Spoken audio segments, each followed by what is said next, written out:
Open Your Eyes is brought to you by the Belize Bank. Our country, your bank.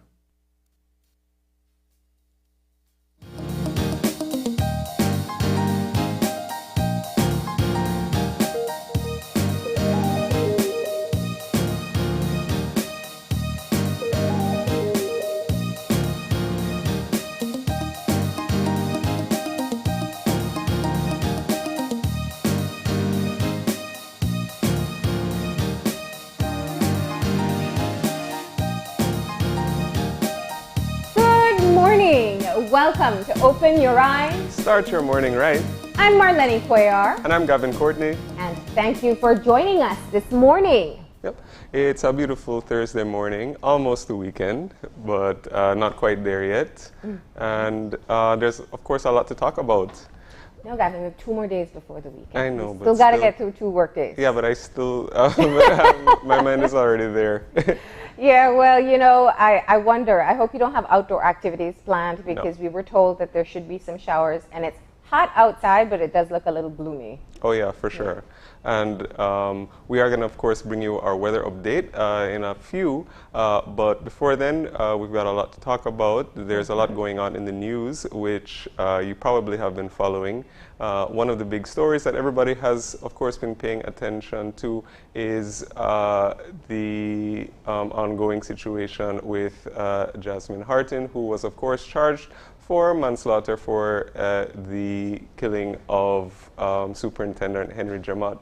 Yesterday, we had a pretty big update in the case, and we saw that her bail application was granted yesterday, and she was granted bail on conditions, and that's the latest update. So some of the conditions that were imposed on her, of course, were some of the normal ones, like the travel documents had to be surrendered. She's not allowed to leave the country, of course, pending her trial. The check-ins with the police station and also a curfew has been imposed on her.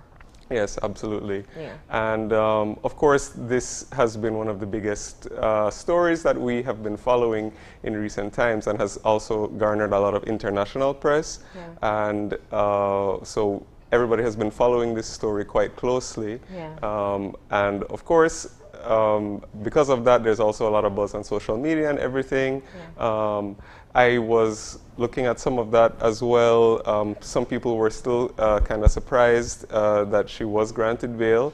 I can say that I personally wasn't. Even though I don't practice criminal law, yeah. I know that the grant of bail, while clearly it's not automatic, but the biggest consideration that a court is going to look at is whether or not the person is going to show up for the trial. So yes. While there are some other factors such as seriousness of the crime and risks that the person, I know that the prosecution in this case relied on the notion that Ms. Hartin is a flight risk.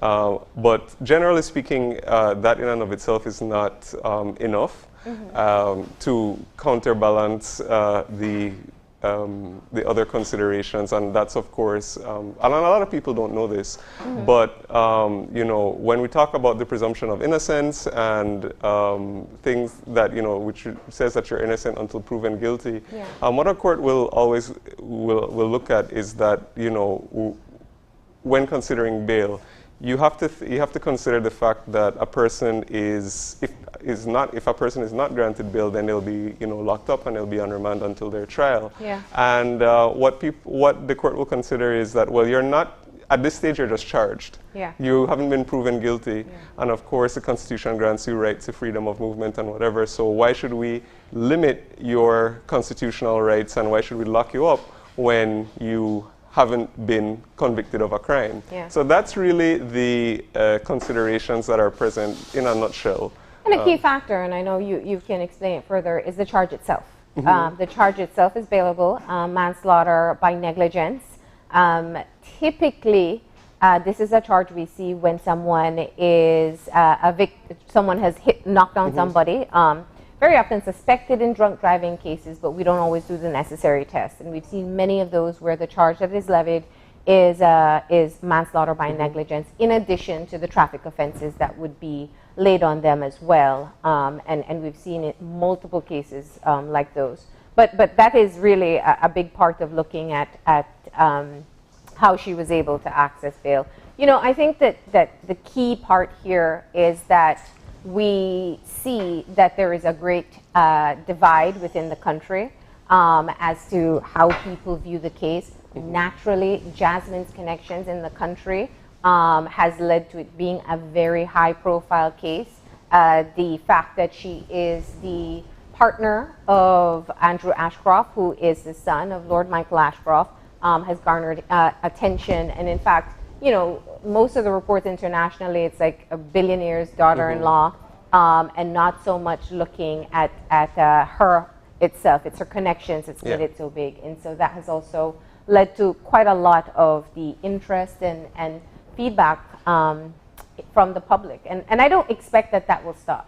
I think that this will be something that people will continue to discuss. Of course, the court case itself with the backlog, I mean, that should be, I don't know, what's your estimate? Well, estimate for the time until there's a trial? Yeah.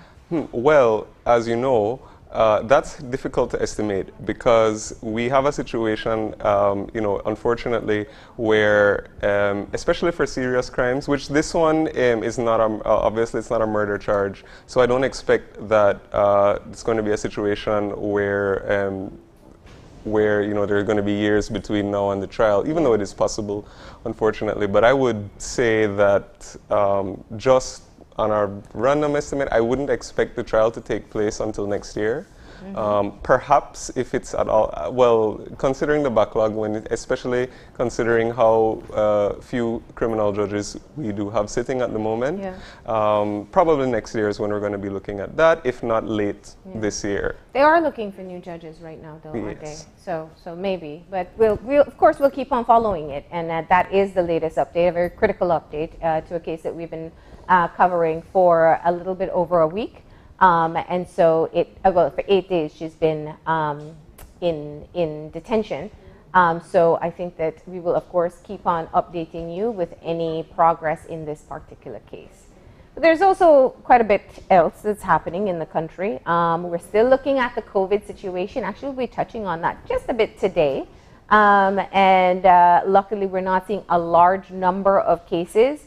Yesterday, I think the day before, we saw 10 new cases detected. But the key part is that the contact tracing is still ongoing. And we know that very often when you have clusters like that, they come in contact with a lot more people.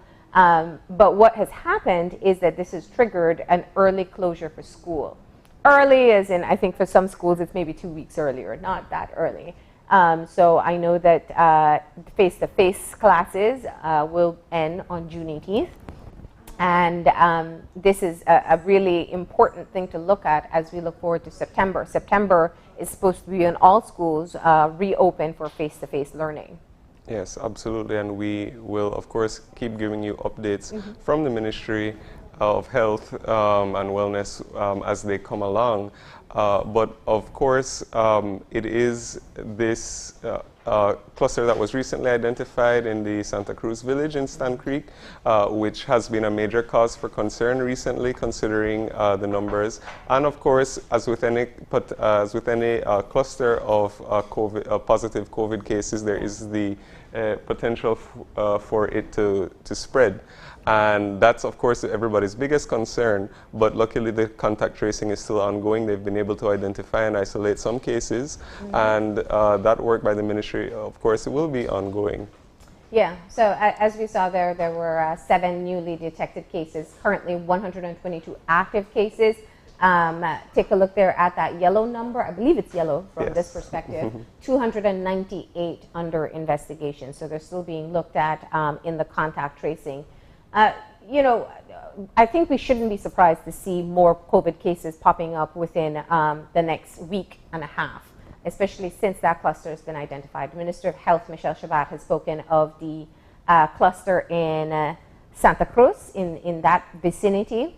And he also noted that there was an increase in cases in Orange Walk as well. Thankfully, the Belize City cluster seems to have been contained.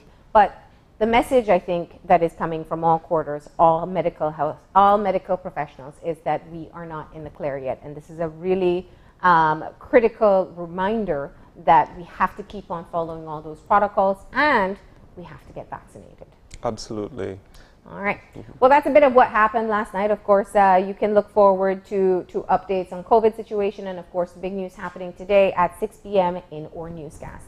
But we're going to get moving into our lineup, and we're going to get you started with some motivation for this morning, which means it's time for Eye Opener.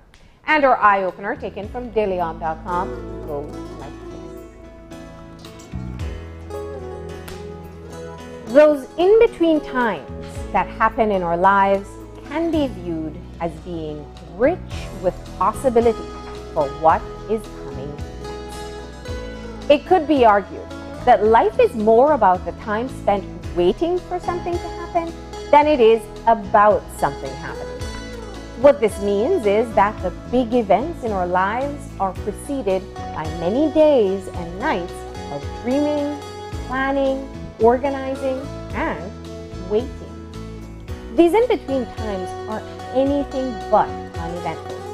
In fact, they are rich with possibilities and filled with opportunities for reflection and preparation. Whenever you find yourself in such a time of waiting, you might want to spend time exploring your material, psychological, and emotional readiness. For example, if you're preparing to move to a new city, you could make a list of things you'd like to do in the city you will be leaving behind, and go to your favorite places and spend time with old friends. This way, you will remain fully engaged in the present as you await your future, savoring the in-between time as a vital experience in itself. I really like that eye-opener, and I think that it's one that I can relate to in certain, or at least in the ways that I think about certain things. And it has to, and when I say that, I mean, when I'm trying to work towards certain tasks or accomplish something, I always try to emphasize that I have to enjoy the process and enjoy the journey behind it all. Because, it happens, whether I'm preparing for something now, especially, and also, especially when I was studying music and when I was performing more often, I thought about the process and the preparations and stuff was actually the part I enjoyed the most, because I know that whenever you're working towards something big and then there's the main event finally happens, you're usually like running on adrenaline on that day, and it happens so quickly, it's over, like, and then you think about, like, I spent so much time preparing and then it was all over in, like an hour, 15 minutes, depending on like what you're doing, if it's a presentation or something. So you realize that you do spend more of their time in that preparation or in that in-between mode. And so for me, enjoying that process and being really involved and exploring, some of what the eye-opener talked about, physical, emotional, readiness and things to deal with for all of those things was a big, and trying to be really immersed in that process is always important for me. So I really appreciate that message that the eye-opener brought today. Well, I think this is just an eye-opener, especially for the season that we're in. It's graduation season, and we have graduates who are preparing to close off one chapter in their educational career. Some are moving into their professional life, some are moving on to college, some are moving on and perhaps don't know what's going to happen next. And for parents who are getting ready to say goodbye to their children as well, I'm sure there's a lot of thought, a lot of emotion invested on that moment itself. And this is kind of a great eye-opener to bring us back to present. That while graduation may be this weekend, next week, or at the end of the month, don't forget to enjoy the time leading up to it, the excitement and the pride that you feel, the feeling of accomplishment, and being able to celebrate hard work that you've put in. Because you may be tying up all the details, but just take that moment to acknowledge the process that's led you there. And if it is that you are preparing to say a farewell as your child moves on to college, or for the student themselves that's moving on to college, this is especially important that you're able to whether it's the list or talking about emotional readiness or just being able to savor the time with your loved one. So I just feel like, you know, graduation, that's exactly what we need to think of, because graduation is a great example. You really don't remember very much about it anyway. Yeah, and I think that whenever you reach a milestone like that as well, like the end of the eye opener was talking about as well, you know, you can feel somewhat nervous leading up to the moment, or you know, you have all this anticipation built. Yeah. But I like the end when it started talking about, you know, you can also use the time while you're waiting to prepare for what comes next, Yeah. and what you can do afterwards. And I think that even with graduation, then that happens. And it doesn't necessarily have to be that, you know, after I graduate, I want this career. It can be like, what are you going to do the day after, you know, or what are you going to do for the rest of the summer? Whether it's work, whether it's relax until you do have to work, you know, the possibilities are endless, and you can take the time while before the event to plan that for yourself. That's right. All right, so that is your motivation to get you started this morning. We're going to get moving into our weather update for today, and our weather update is actually sponsored by Uno Belize, and they want to remind their customers that they are giving away a surprise box this Thursday, today, and they invite viewers to follow them on Facebook at Uno Belize and Instagram at Uno Belize to see where the surprise box is this week. You never know, it may be in that station that's right around the corner from you, or your favorite gas station that you pass all the time, but you got to find them online to find out where it's going to be. And so our general situation for today. We are seeing that our airflow is becoming more moist and unstable.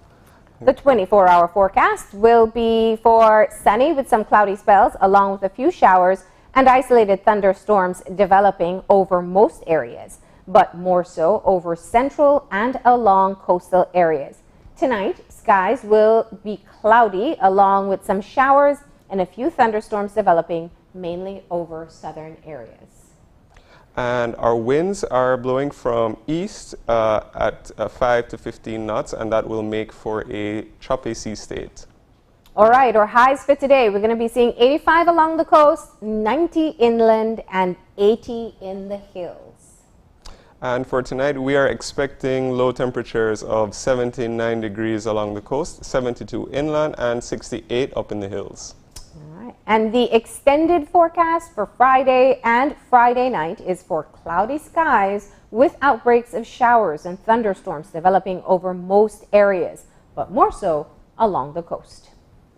So it seems like it is going to be a wet weekend. But we do want to thank our forecaster, Catherine Cumberbatch, for preparing today's general weather forecast. That's right. So it may seem, well, I don't think, in Belize City at least, it looks cloudy. So I'd say pack an umbrella or raincoat or whatever it is you need, but plan ahead for some showers or the possibility of some showers today and into tomorrow. Yep. But of course, with that said, we do have to get into our show, and we've got some exciting stuff lined up for you this morning. Our first forecast, our first item, the conversation for this morning, is going to be all about the COVID-19 vaccine. And you may recall that a few weeks ago, some of our own Channel 5 family received their first dose of the vaccine, and we brought that coverage of that event happening to you. And today we are going to get vaccinated. Yep. So we're going to have a lot of our Channel 5 employees, including Marlene herself, getting their second dose live on the air. That's right. So 12 weeks ago, well, 12 weeks minus a day, we got our first dose, and so now we are officially going to be getting our second dose. It is a very critical step for us. I am very happy and looking forward to getting fully vaccinated, and so we're going to walk through the process. We have some great help from the Ministry of Health this morning. Some of our public health nurses are here with us, and they're going to be doing the vaccination, and we'll be talking about what they have been seeing with people who've been coming in to get vaccinated so far. Yep. So that's going to be our first segment, and the second conversation we'll be having is going to be with the Belize Companies and Corporate Affairs Registry. They're going to be speaking all about their business transformation program and the journey that it's taken to reach where they are now. All right, and we're closing off with a conversation with one of my favorite people, and he's turned a podcaster now, Juan Reyna. We've had him on the show quite a few times. He is visually impaired, and he has started his own podcast, and it's called The Blind Spot. So Juan is going to tell us all about what he's discussing, why he wanted to create this platform to be able to share his voice with the world. So that's what we're going to be discussing in the final part of our show. But with that, we are going to be taking a very short break, and when we come back, we are going to be showing you how we get vaccinated. So please be back, and we'll be right back after the break.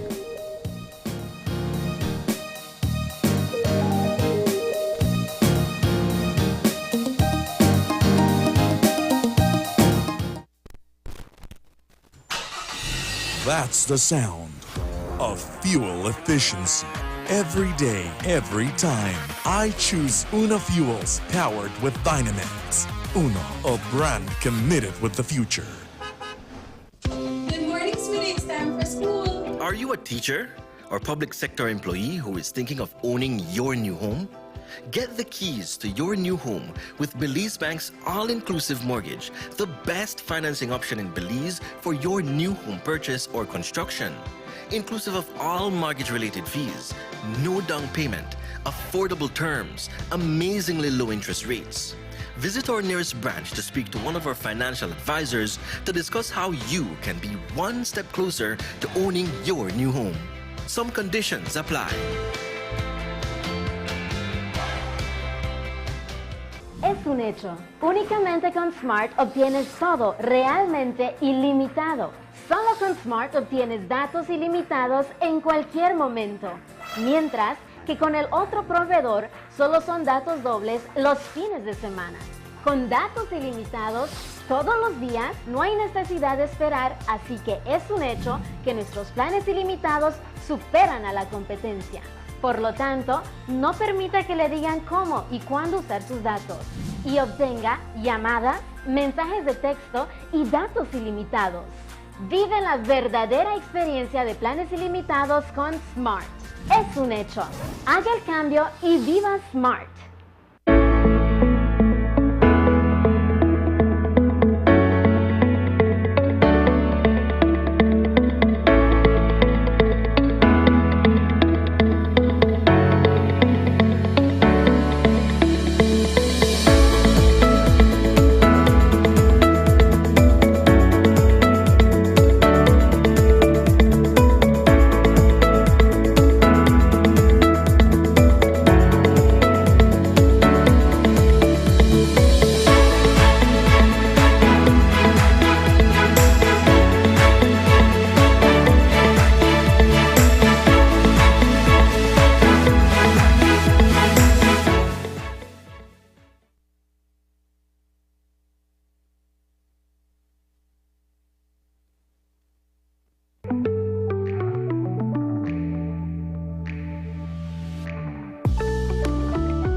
my God, she drunk. No, hurry, I got this. My goodness.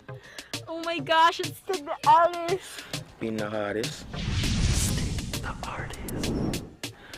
But you had way more than 2 drinks tonight, love, which is a legal limit to drive. What about you? Can you drive? Well, I was drinking soft drink all night, so I can drive her home. Aw, thanks, Bree. Of course, Tricia, you know I got you. You're my girl. That's what I like to see. Friends don't let friends drive drunk. Cause you can't replay in a real life. Stig says so.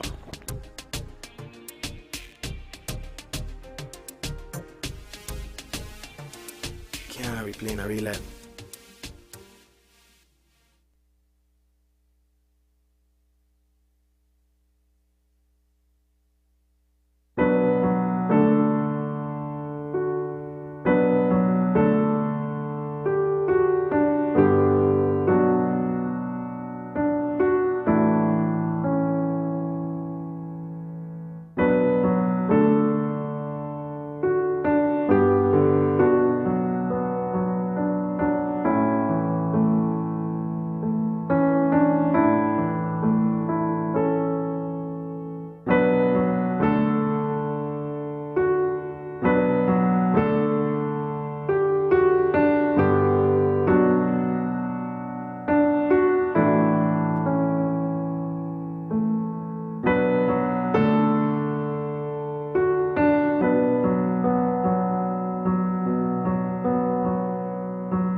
Dwayne Moody, Isani Cayetano, Andrea Polanco, Paul Lopez. Your News 5 police teams do whatever it takes, go wherever they need to go, so you can catch the story wherever you are, whenever you want, on whatever device. Channel 5 believes on television, Facebook, Instagram, and YouTube, because news is now everywhere, all the time. And so are we.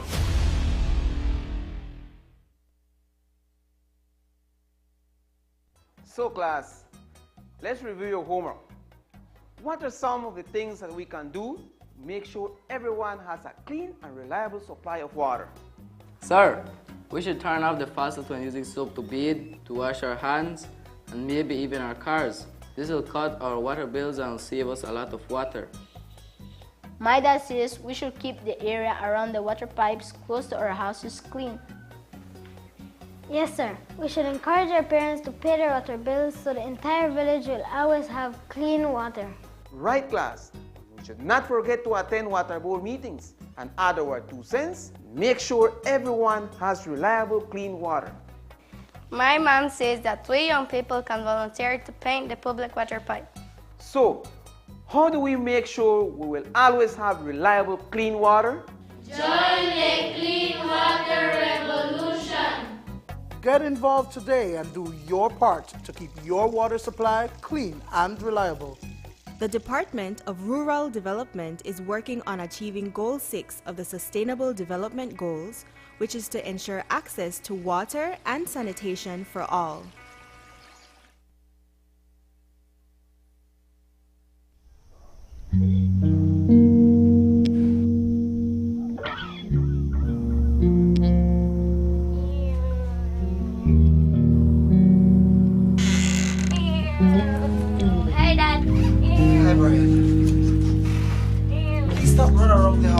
Right now, Dad.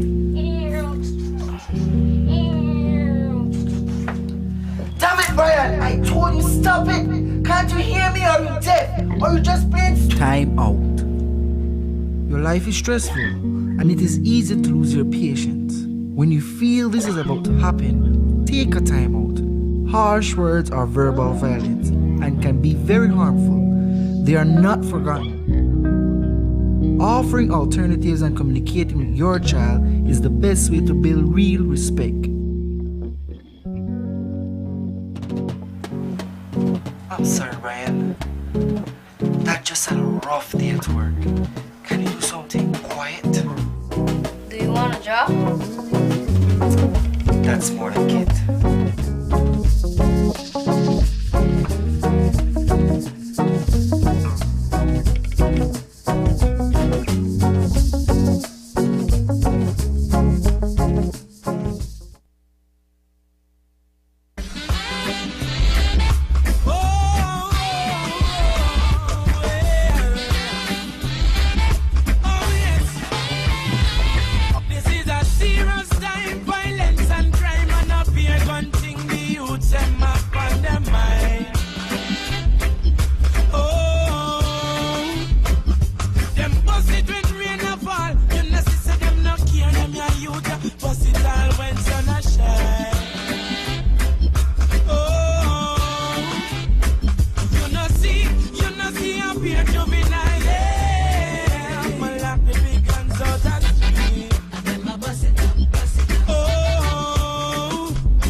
Before you get caught up in this lifestyle, think about what could happen.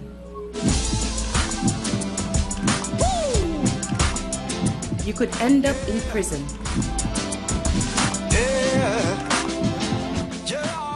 Quick end to your life.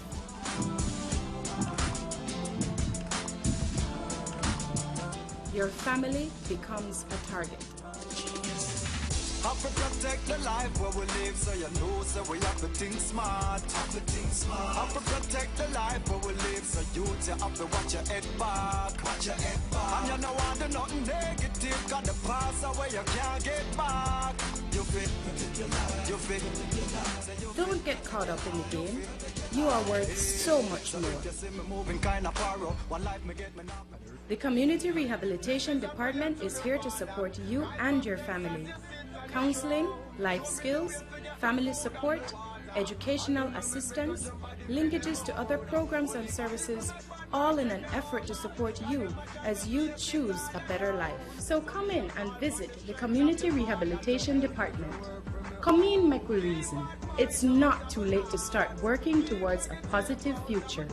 For more information on support services for families of children at risk of coming in conflict with the law, contact the Community Rehabilitation Department at 223-2716. This message is brought to you by the Community Rehabilitation Department, the National Committee for Families and Children, and UNICEF. Today's COVID update is brought to you by Fulltech Systems, your technology center, where you'll come for the price but stay for the service.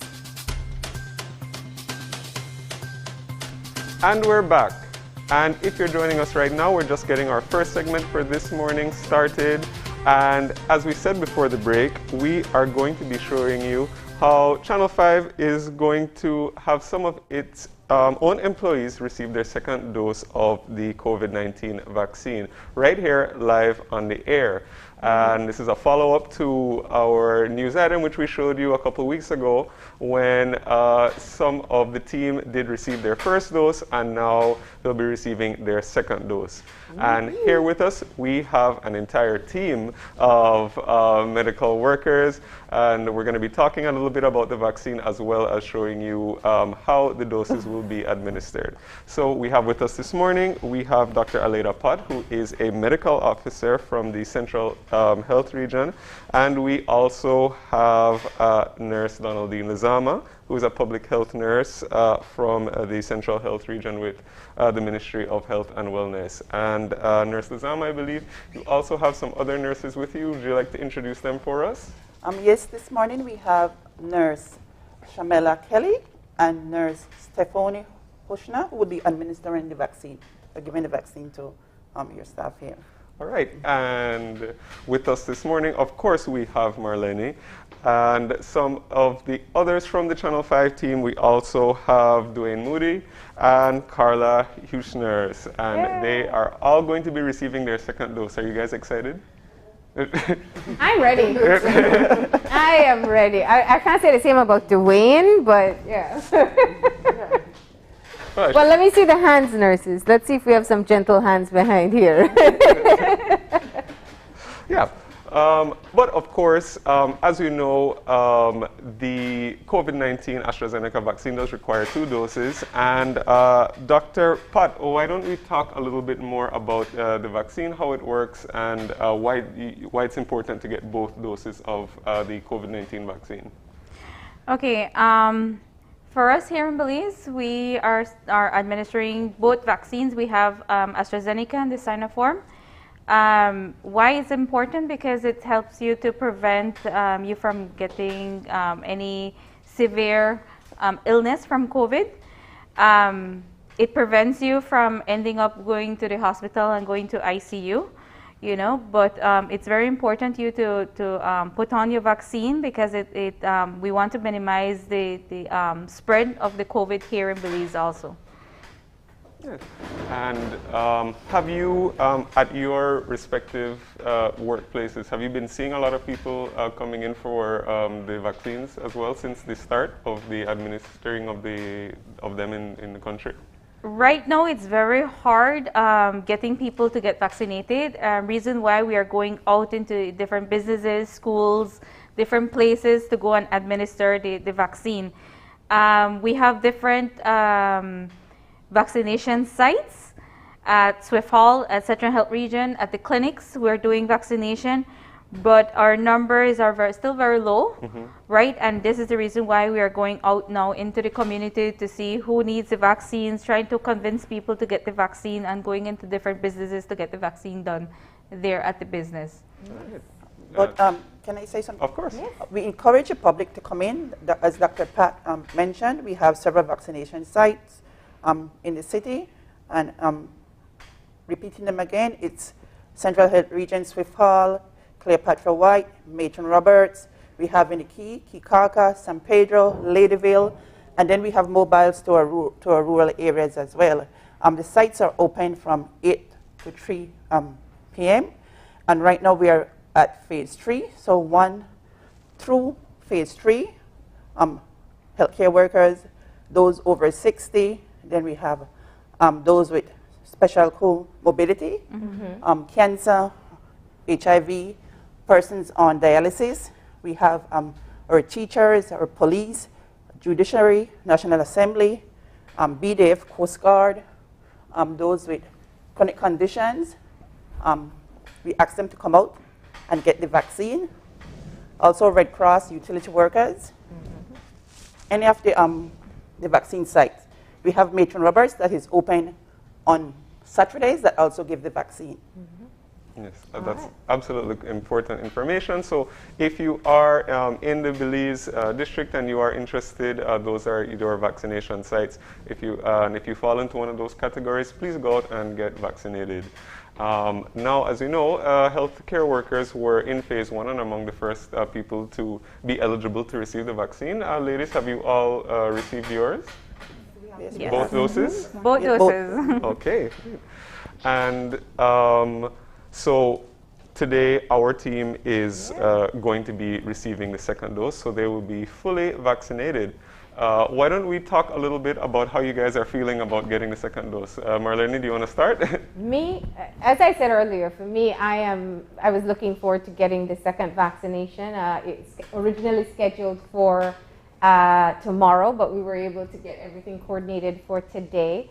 And, you know, I understand the importance of getting vaccinated. We are all exhausted with having to deal with all the restrictive measures of COVID. We're all exhausted of carrying all the fear and anxiety and concern for our loved ones. And so getting myself protected is important, but also that I am also going to be minimizing the risks for others around me as well. So I am ready to get fully vaxxed. Sure. Carla, you want to talk? Yeah.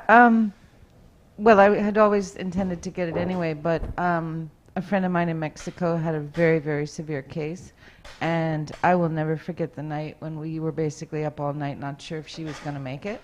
And I don't want my children to have to go through something like that or even have to worry about it. I think they're going to be extremely relieved when I have both doses after my 2 weeks, and just want to get my life back, really. I think we all do. Yeah. For sure. What about you, Dwayne? Morning, everybody. Well, outside of my fear for needles, you know, I think that in the profession that we're in, it's so necessary for us to get vaccinated, and because we interact with so many people from different walks of life on a daily basis, and so protecting yourself is also protecting them. And so I can totally see why we need to get vaccinated. And honestly, I would advise everybody else to get vaccinated. It does help with an additional layer of protection against this deadly virus. And really, right now, second dose, come bring it. That's what you're saying, but you're shaking. Why don't you explain for us, Dr. Pot, just, you know, how the vaccination works? Okay, when you come to the vaccination site, we still ask you to come with your Social Security. So you're required to bring a Social Security card with you. If you're getting the second dose, we ask you to bring also your card, because your card is going to be filled out and then it's stamped. Once it's stamped, it has the official stamp from Ministry of Health. You can use it for traveling or whatever purpose that you need. All right. We register you. I have downloaded on my phone a little what we call like it goes right into a Google Sheet, right, where you all your information is stored, and whoever else is on at the office, they can pick up your information and directly immediately put it into the system for us, right? Now, in the vaccination process, what we ask you your particulars, your information. We give you also a leaflet. Can you pass it? A leaflet with information on it. This leaflet tells you more or less on what will happen to your arm. You have a little pain, swelling to the arm. We ask you, or we tell you that you can put a wash rag with ice or cold compression to your arm so that you won't feel that soreness. You also have fever, chills, tiredness, and headache. All right. Also, we give you ibuprofen or Tylenol at the vaccination site, so to help you with these symptoms. We also give you an emergency contact number at the bottom of the leaflet, so you can call us in case you have symptoms more than 48 hours. And the due date for the second vaccination, for the second dose of the vaccine. It's not on the card that you get, but on the leaflet that you get. People constantly mistake the date that the card has, the date on the card, with the date that they have on the leaflet, right? The date on the card is the date that you got the vaccine, the date of when you were administered the vaccine, not your second dose. Okay. All right. After that, you sit for 15 minutes, wait for just to make sure that you're okay, that the vaccine didn't do anything to you. All right, you wait for 15 minutes. If everything's okay, then you are able to leave the vaccination site. All right. Well, let's get started because you do have that 15-minute wait as well. True. So who's going to go first? You did say bring it right, Dwayne. I'm ready. Let's go. All right.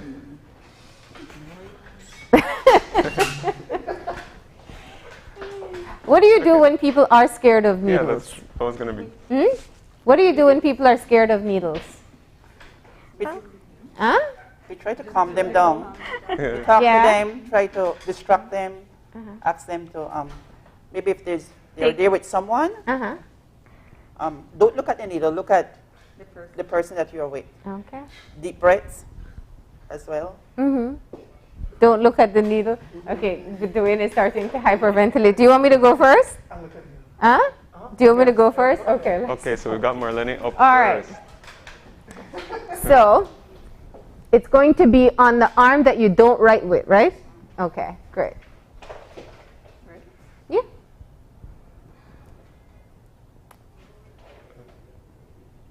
Ow.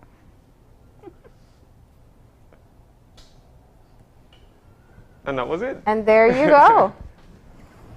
Because that didn't hurt too bad, did it? Now officially with my second dose of the AstraZeneca vaccine. Definitely an important step in where we are with the pandemic. I'm not scared of needles, so that's part of it. But, you know, it's a temporary pinch that you feel and then it fades. Dylan doesn't sound All right, Dwayne, you convinced. come to this seat here so that they can get you. Well, you know what's good is that a lot of people are scared of needles. Yes. And so you doing this really is going to help them too. You sure you didn't have anything?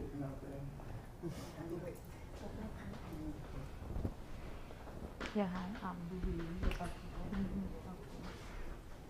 You never had nothing for breakfast this morning, Dwayne?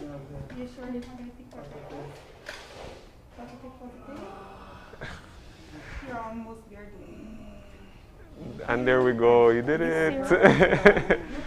That's it. That's it. It's done. That's it. Thank you. Yes. All right. And now we've got Carla up. Mm-hmm. 2 down, 1 to go. Now, I do want to let people know, of course, that a part of the reason we have been able to be in the, I think we're phase 2, is that we are frontline workers. We do interact with quite a number of people. And so the media also fell in that category. Gavin, you're up in 2 weeks, right? Yes, I have received my first dose, and let's see Carla get hers. You're almost there. It's finished. And there we go. There you have Well, it. there we go. Thank you very much, nurses. We And are now we've got 3 members of the Channel 5 team who now got 2 doses. They are fully vaccinated, but as Dr. Pat was saying earlier, it does take 2 weeks to become fully effective after your second dose, right? Yes. And 2 weeks after you get your first dose, you're ready to go. All right. Your second dose, sorry. You'll be able to not lose a little bit more your mass, but you still have to be very precautious so that you're not exposed. But at 2 weeks' time, you're good to go. Now, that's a key part that we need to understand. The protection that is offered, you're less at risk, but it doesn't mean that you won't. Yeah. Or you cannot, I should say, get COVID-19. Can you explain that for us? All right. Once you're exposed to the vaccine, to the virus, you may or may not get symptoms. Right? You still have a possibility of getting maybe the cold, the cough, whichever symptoms your body reacts to, right? But it doesn't mean that you're going to be very severely ill that you'll end up in the hospital, all right? You can manage it just like a flu-like symptoms at home, using whatever medications you have or remedies that you're accustomed to. You get over it and you can continue with life, right? But those people who are not vaccinated are more at risk, because those are the ones that can end up with severe illness and end up at the hospital. How should we interact with people who are not vaccinated, even though we are? Well, still do your precautions at home or wherever you are with other people. Still continue to wash your hands, continue to using your mask, do your social distancing.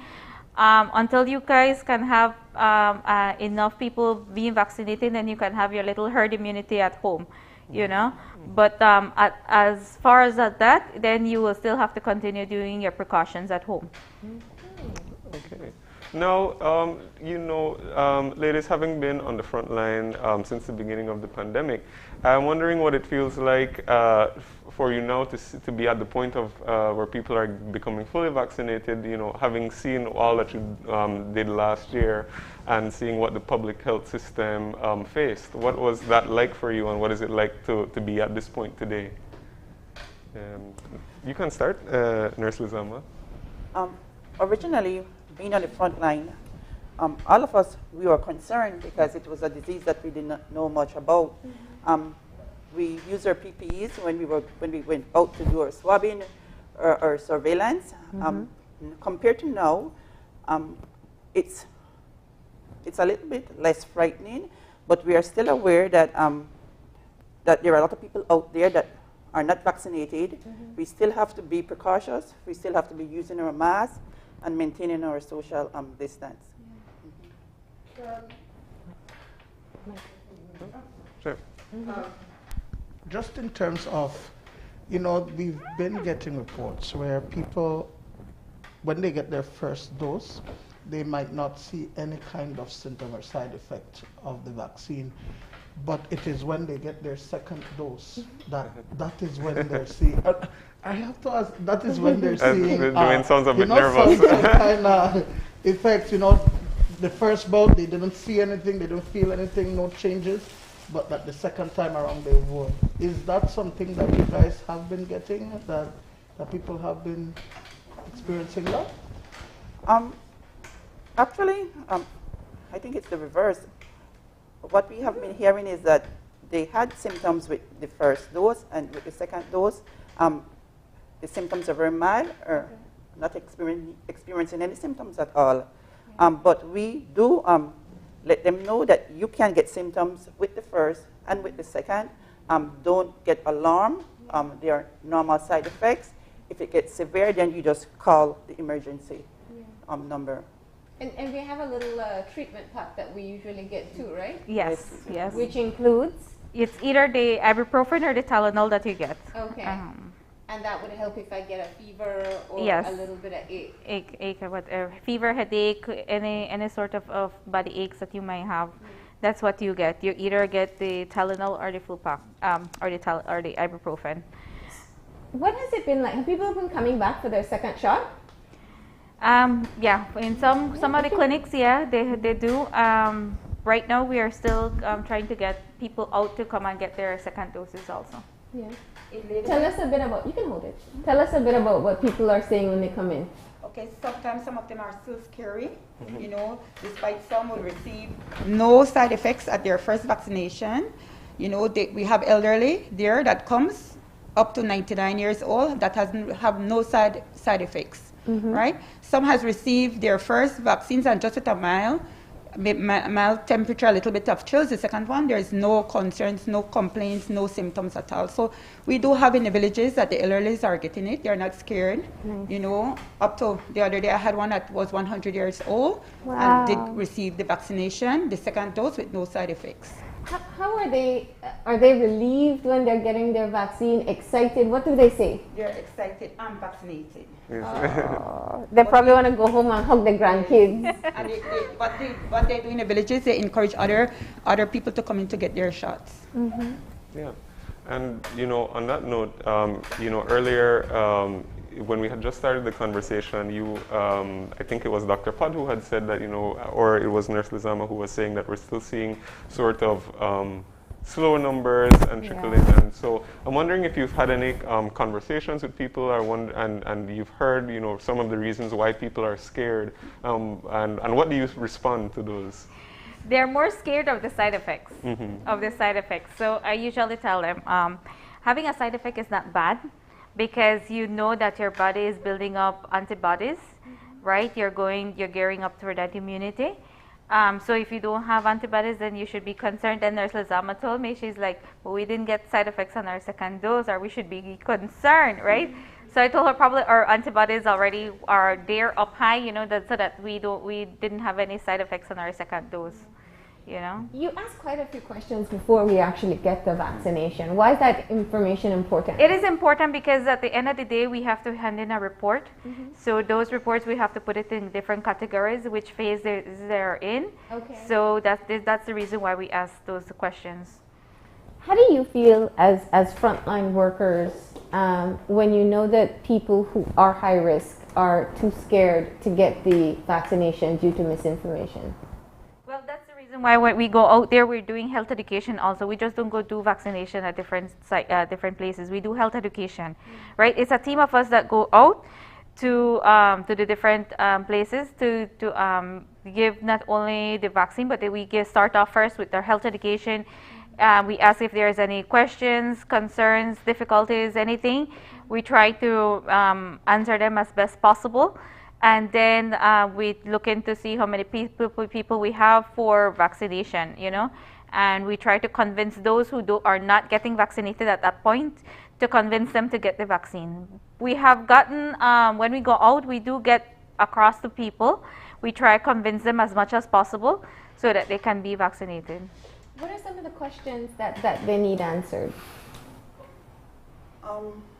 About myths? There's a lot of myths when out people there. are scared to get the vaccine, what do they need answers to? We try to let them know that the myths are false. Recently we had one person who stated that his mom got vaccinated, and by the vaccination site, a magnet was stick on the vaccination site. And obviously that person is reading or on social media, reading the myths. So we try to convince them that the myths are false. As well, there's concerns about blood clots as well. We try to answer that as well, because we have had many people vaccinated. I can speak for the Belize district. We have not had cases of blood clots.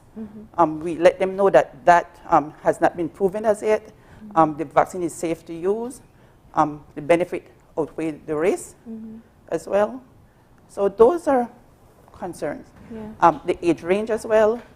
Some want to get those under 18 vaccinated, and we let them know that it's from 18 up. So they need to wait until we can vaccinate persons under 18.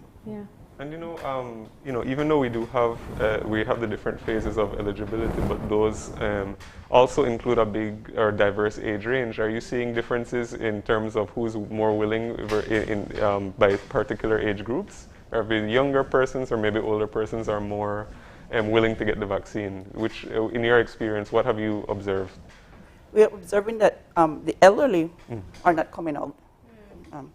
It's those in their 30s, 40s, 50s, and we need to vaccinate our elderlies. Those are the persons that are at risk.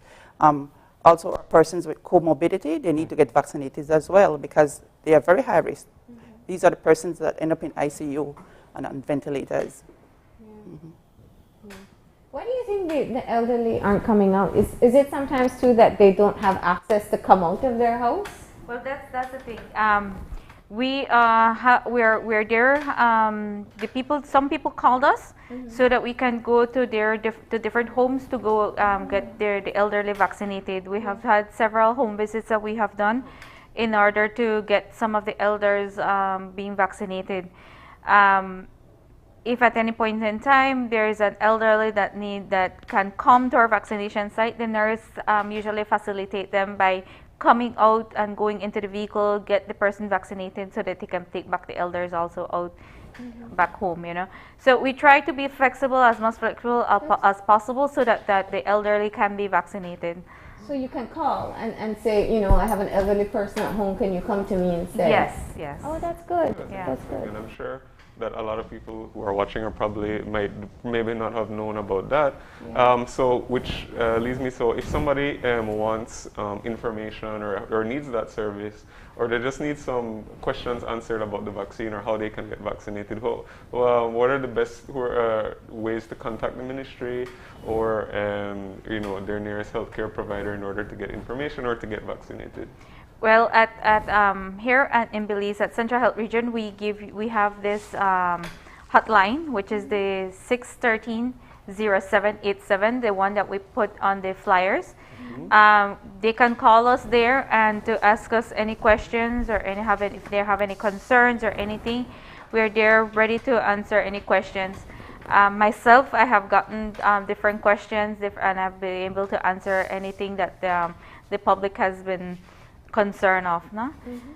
Would you just restate where they can get the vaccine, the hours, and if they need appointments? Okay. You can get your vaccine at Central Health Region. That location is the old nursing school building. A lot of people don't know that is the nursing school, the old nursing school building, but it's between Social Security and KHMH, that building at the back. We have Swift Hall, that is at St. Martin's. We have the different clinics, which is Cleopatra White, Matron Roberts, sometimes at Port Loyola, at Ladyville Health Center. We have at Key Cocker, at San Pedro. They are open from 8 in the morning till 3 o'clock in the afternoon. Do they need an appointment? No, you don't need an appointment to go. You can just walk in. Where have you found the most people going out to get vaccinated? Like Central Health Region. Okay. That's a vaccine site that we get. So this is in Belize City? Yes. Okay. Good. Good. Any final advice? I know you all have been in this fight from day one, when we knew so little about this disease to where we are now, having people fully vaccinated. What do you want to say to the public? Well, not to be scared. We're there for you. We can answer any questions, and I'm encouraging everyone to come out and get your vaccine. It's very safe. I have placed my one. I'm still here. I'm still standing. You know, because people have the feeling that when you put on your vaccine, it's like a death sentence. No, it's not. You know, so I encourage everyone to come and get your vaccine. It's very safe. It's very effective, especially AstraZeneca. And we encourage everyone to come out to give us a call if you have any questions or concerns or anything. And from our hardworking nurses, what do you want to say to your patients that you have to always, I know you're being shy.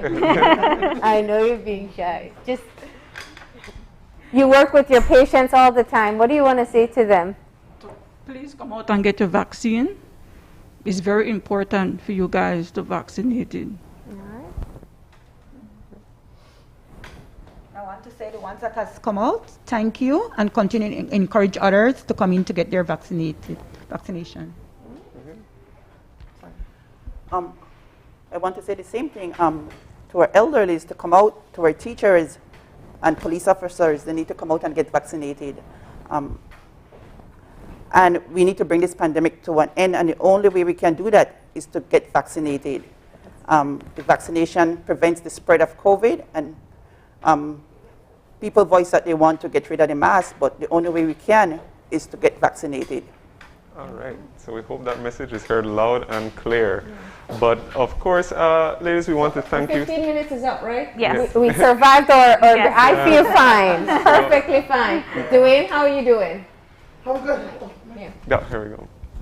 I'm good. It was a good experience, man. The needle, you never really feel it. That's right. And, Thank you, nurse. you know, again, thank you. But some nurses, they're very heavy-handed, you know.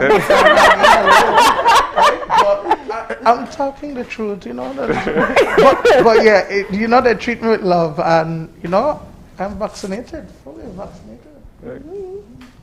Carla, feeling do you fine? want to say? Yeah, I feel good. I didn't have any reaction at all in the first one, and right now my arm is totally normal. So, Okay. yeah, thank you. Thanks very much. Thank you all. We appreciate you having the early shift this morning to get us vaccinated. This is, of course, a critical part of encouraging people to go out. You know, I feel fine as well. We'll be finishing the rest of the show. And, you know, we want to say to everybody else, get vaccinated. I know we're fully covered now. Yeah, there we go. And I'll be receiving my second dose in about 2 weeks, and so I'm hoping that it's as good as you guys. But once again, Dr. Pat, Nurse Lizama, Nurse Kelly, and Nurse Hughesner, thank you so much for coming in this morning and you know, administering the vaccine and educating us a little bit more, because you know, we can never stress enough the importance of the vaccine. So thank you.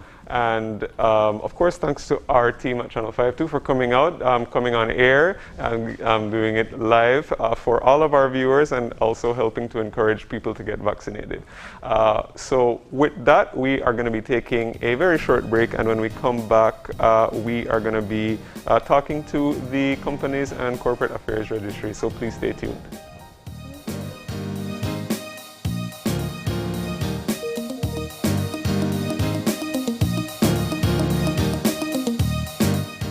COVID update was brought to you by Fulltech Systems, your technology center, where you'll come for the price, but stay for the service.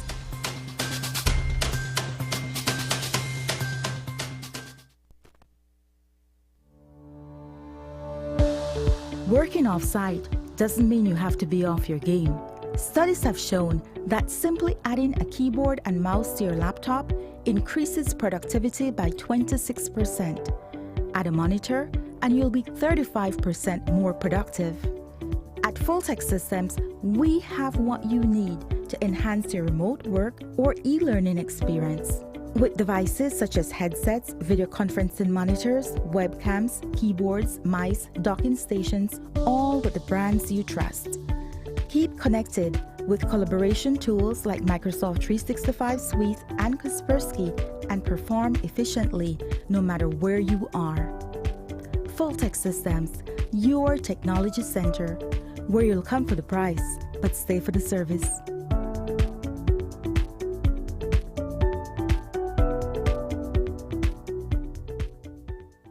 It's a fact that with Smart, you get truly unlimited everything.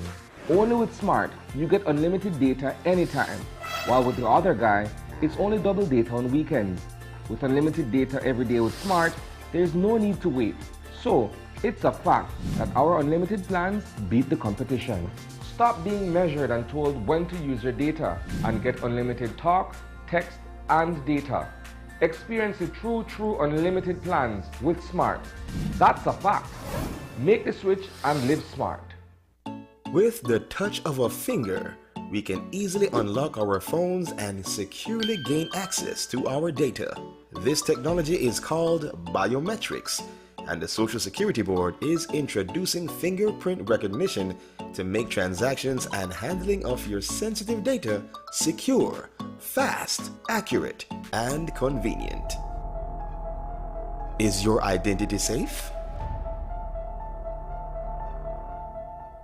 Fingerprint recognition will keep your Social Security record secure and confidential while making your access fast and easy.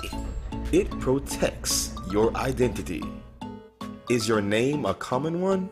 Fingerprint recognition uses your unique characteristics, ensuring your hard-earned benefits go directly to you, the rightful owner. Tired of all the paperwork? Fingerprinting makes this hassle-free. Your convenience and your information security is our priority. Fingerprint recognition coming soon. Social Security at your fingertips.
Been drinking all night.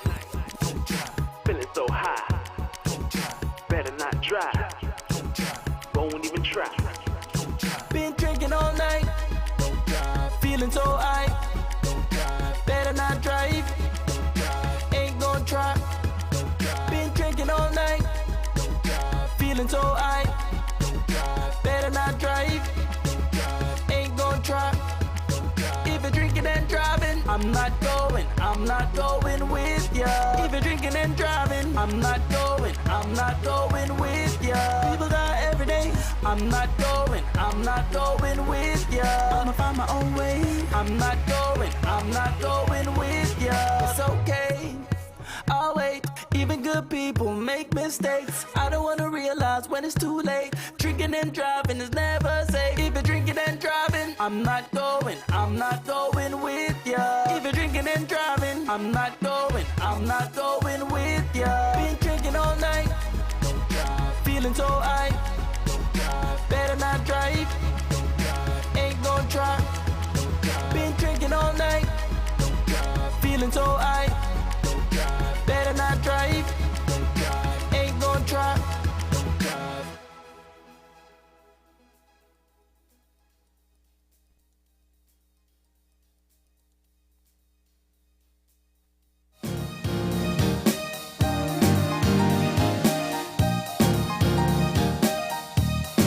And we are back, and we are just getting our second conversation for this morning started, and we're shifting gears, and we are speaking with representatives from the Belize Companies and Corporate Affairs Registry, and they're going to be talking all about the work they do. And for joining us for this discussion this morning, we have Santiago Gonzalez, who is the Deputy Registrar with the Companies and Corporate Affairs Registry. We also have Patricia Rodriguez, who is the Senior Registry Officer.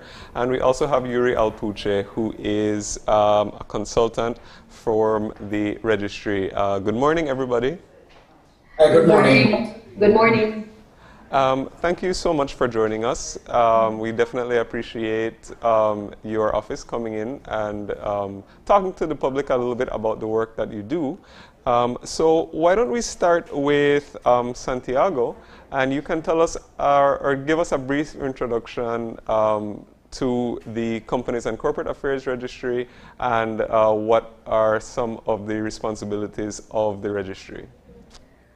Hi, good morning. Basically, I just want to clarify something. One of the topics that the topic that we really want to show out there is the transformation journey. The Belize Companies Registry was transformed from the AG Ministry to the Ministry of Finance sometime in around August or September. From that point, Mr. Claude Haler from the IFSC was appointed the registrar. Then I was appointed deputy. The main reason for is that I am the deputy of the International Business Companies Registries, and we wanted to actually pass on some of the knowledge that we had to the local registry. So this is basically a transformation journey. At the registry, we do companies formation, we do business formation and LLP. But what we are pushing right now is just to advise the public on all the changes that we have done. Mm-hmm. We have digitized our files. We have also done a lot of work so that you could actually send your request via email. So for us, this is one of the main topics that we would like to touch. So, you identified one major change there, which was the change of the ministry that you would fall under. But you say that there's also a transformation of the system itself. Let's talk about why it was necessary and what are the steps. The main reason that it was necessary because of the backlog. It would take so long for you to get a document or business registration. So that was the main need. At the moment, we have it from about 2 weeks to, on some service, to within 24 hours. And, you know, we are able to do this because we have digitized the files. Yuri from Elevate has been in charge of that section of the project, that we actually have digitized all the files at the local registry. Yuri, let's talk about that. It's such an important part. I know when we talk about the ease of doing business, being able to access things like your business registry is so critical. And, you know, it's been notorious for a long wait as well. Thank you, Marlene. Before we went and started the digitization project, we had to do a holistic view of how the registry operates as is. And when we assessed the registry, we saw that over 90% of their procedures were handled manually, and mainly because the registry was heavily paper-based, meaning that everything they do, they handle physical files. So if you come in to request a service other than incorporation, let's say you want to file an annual return, the staff member would need to go look for your file, and in some cases they can't find it because some other person may have requested another service for that same company and it's on someone's desk. So there was no way to really control the flow of files in that regard, and also it impacted processing time. So when we were assessing everything and trying to figure out how we can bring about quick, big impacts at the registry, with minimum financial resources, I mean, we are in difficult times, right? So we have to spend money wisely. So we came up with the digitization project, and this project actually was supported by Compete Caribbean. So they did help fund a big part of it. And digitization basically is taking the hard copy files and digitizing it. So you're digitizing data.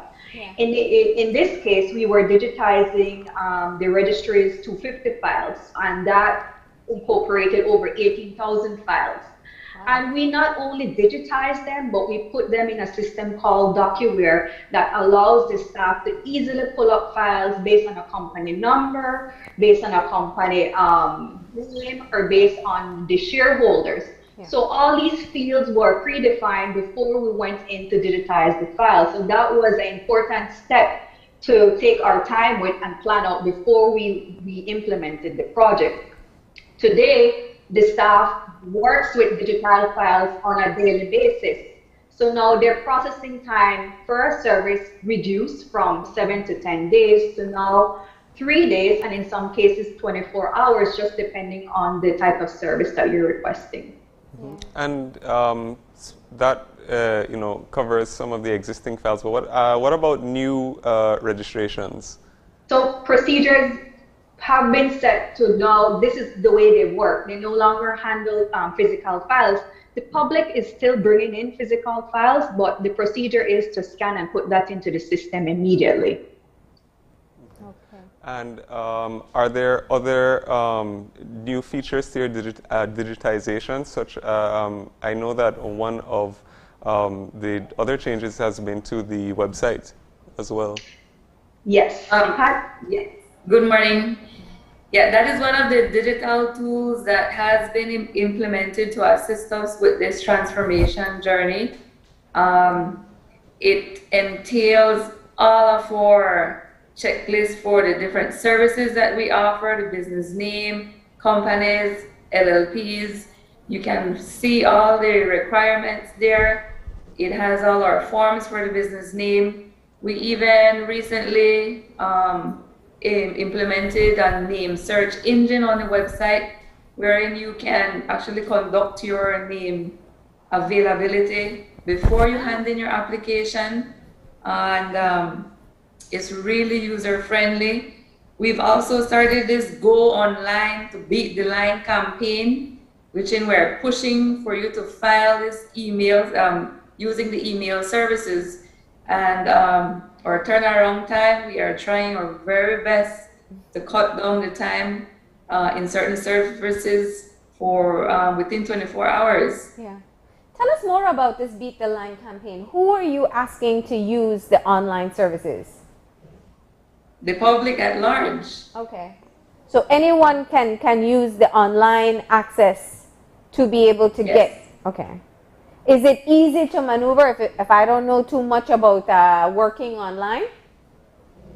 It's very user-friendly, like I had mentioned. Yes. I'd just like to mention that all the forms, there are fillable forms. So it is user-friendly.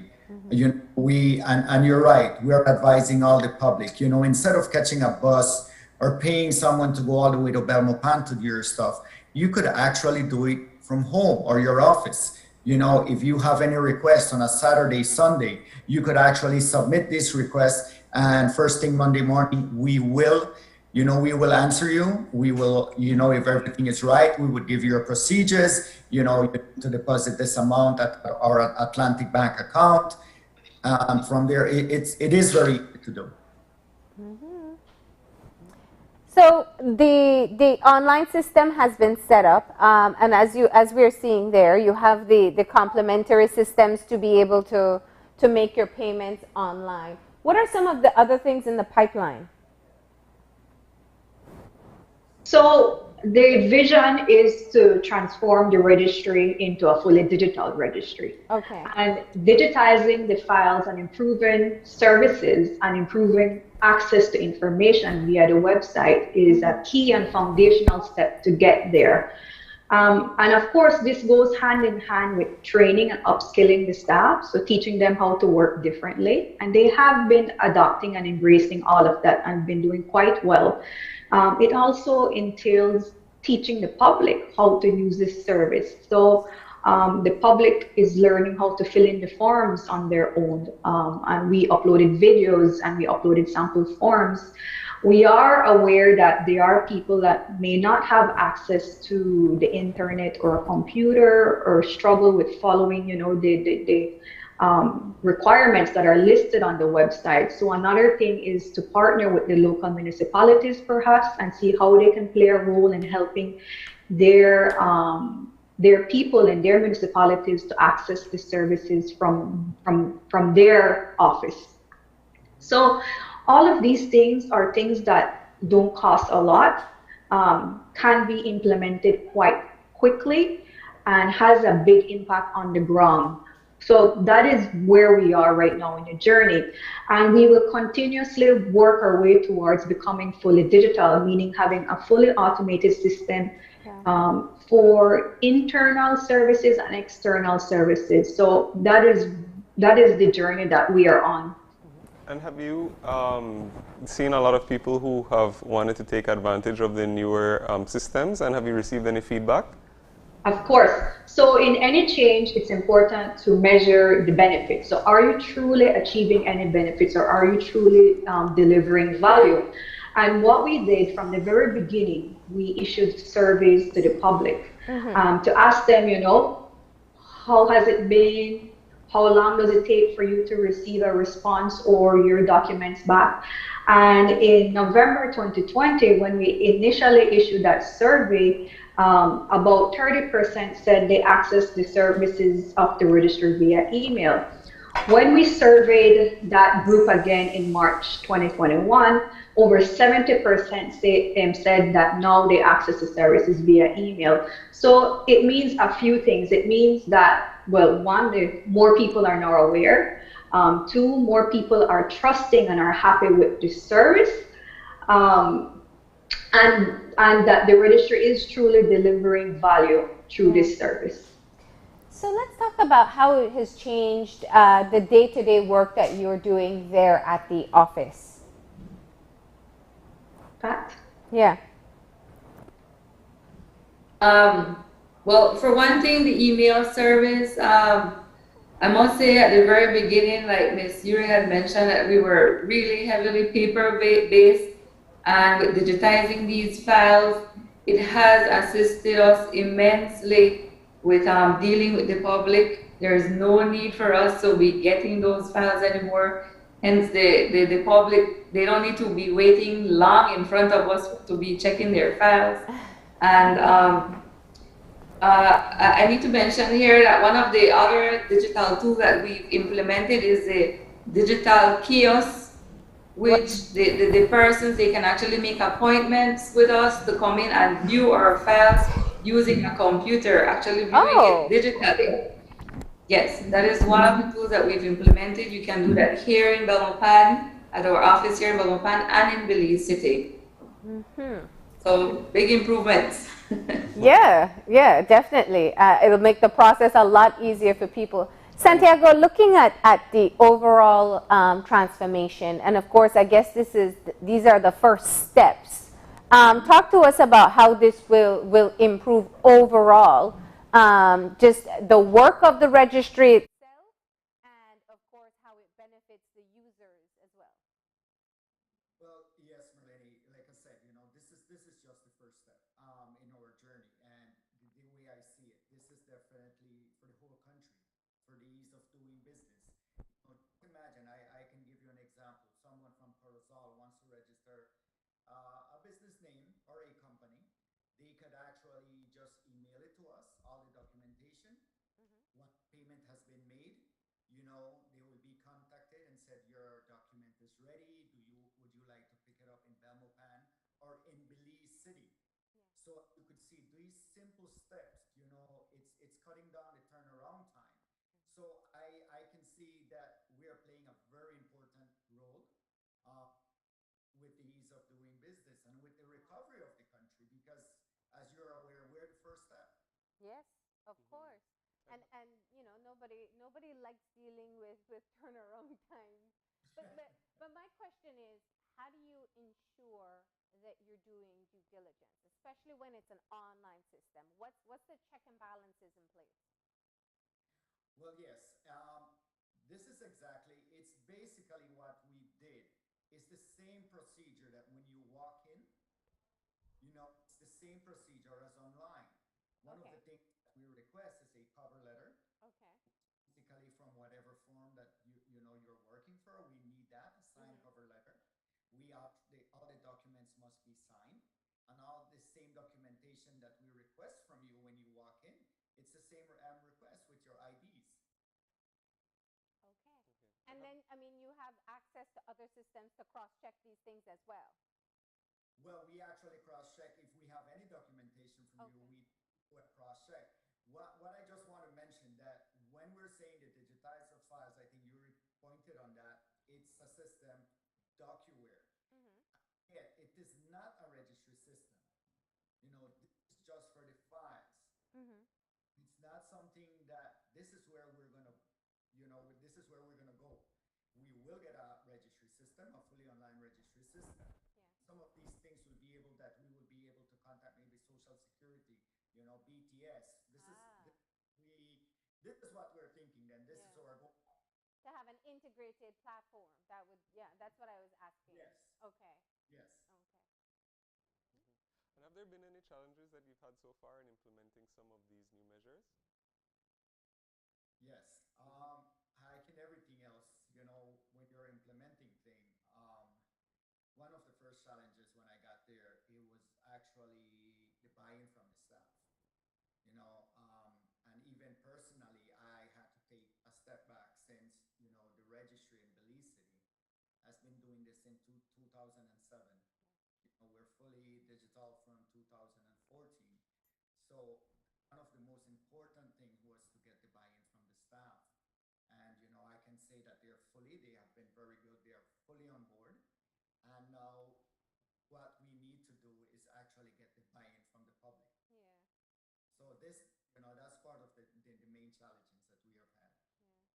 And Patricia, from your perspective, since you interface with people, what's the reaction? Do you have people who are happy to have it online and people who are hesitant? Is it a mix of both?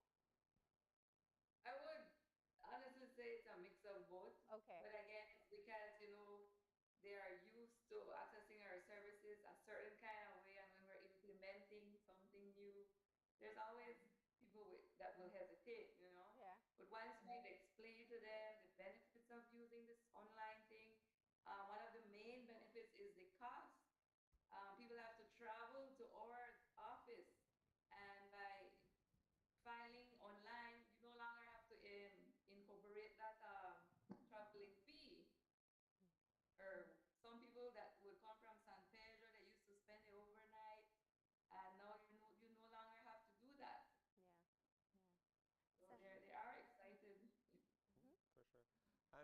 speaking of, going back to speaking about the way forward, I know that, of course, a lot of the procedures and a lot of the requirements that are that the registry does, it's set out, are regulated through legislation and a lot of regulations and things like that. And I would imagine that moving forward, there's going to have to be some amendments and some adjustments and things moving forward to fully accommodate a lot of these new changes. And is that also something that a process that you are looking at or involved with? Yes, we're actually with it, and thank you for bringing that up, because with everything that we have been changing, some of the investments that we're doing, actually there would be some fee adjustments. To give for example, for an incorporation, it's almost like $590 something to incorporate a company. We are actually bringing that down to $300. But also in that sense, some of the other fees will increase. And with that increase, we will also change some of the procedures. And one of the main ones that would change is that whenever you submit something to the registry, presently you would have to ask for a certified copy so you can get a copy. What was in the pipeline is that when the fees increase, whenever you request something, the registry in return will seal one of those documents and give it back to you as proof that you actually submitted this. So the other step I hear you saying quite a few times, which is, I guess, a great opportunity here. You spoke of being able to kind of set the direction, getting the buy-in, kind of ensuring that the team there was also on board and shifting to the digital system. Now it's getting the public engaged. What are the steps that you're taking to be able to ensure that people know how to access the system and what to do? Right, so go ahead, Yuri. In terms of communication and awareness, Marlene, the team is doing a few things. They've started stakeholder meetings since last year. So entities like the Chamber, the Ministry of Local Government, the Belize Tax Department, the Central Bank of Belize. These are entities that we thought we should have reached out to from the onset to let them know what the plans were and are, and how we can perhaps collaborate. Other things was the launching of the website, creating posters, and have those installed at the registry, emailing the posters to other entities as well to share. Soon the registry will be launching their Facebook page because they've realized that this is really a platform that a lot of people go to for information. So it's important that they're present on this platform. We did recording of, we did a few interviews with capturing the perspectives of the staff and capturing the perspective of the clients and users of the registry. So you will be hearing from them how they feel about the changes and what their experience has been. And those videos will be launched pretty soon on the registry's YouTube channel, and of course shared on their website and Facebook page. As well as the publishing of this case overview that we're discussing this morning. So we thought it was important to capture the journey and capture the data that's telling the story and showing the actual change in numbers with the public and with others so that they can perhaps learn as well or replicate something if they thought it was important and something that they can do in their organization. Well, we are quickly running out of time, unfortunately.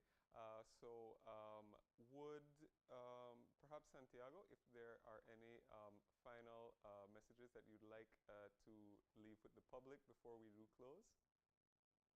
Yes, the main thing is to the public, we need your assistance. We have the email services and, go online to beat the line. It's something that we cannot do without the public. As much as we try to transform the registry office, if the public does not help us, So that would be my main point. All right.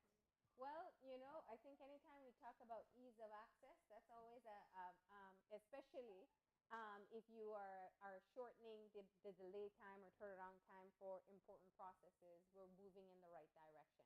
Thank you for letting us know what you've been doing, and we definitely look forward to hearing more and helping you to educate the public along the way.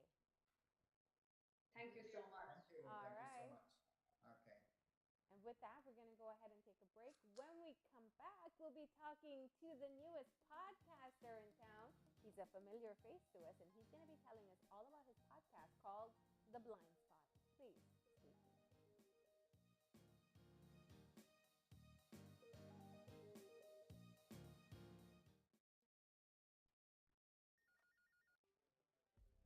As one of the largest cable and internet providers in Belize, CBC strives to provide our customers with the highest standards of quality, value, and service in all aspects of cable TV and internet. Monitoring our systems closely, our technicians combine creative planning and state-of-the-art technology with years of experience and training to develop and provide the most reliable and advanced cable and internet service to exceed your expectations. For CBC and our team of talented engineers, technicians, and customer service representatives, delivering less than the very best is never an option. Good morning, sweetie. It's time for school. Are you a teacher or public sector employee who is thinking of owning your new home? Get the keys to your new home with Belize Bank's all-inclusive mortgage, the best financing option in Belize for your new home purchase or construction. Inclusive of all mortgage-related fees, no down payment, affordable terms, amazingly low interest rates. Visit our nearest branch to speak to one of our financial advisors to discuss how you can be one step closer to owning your new home. Some conditions apply.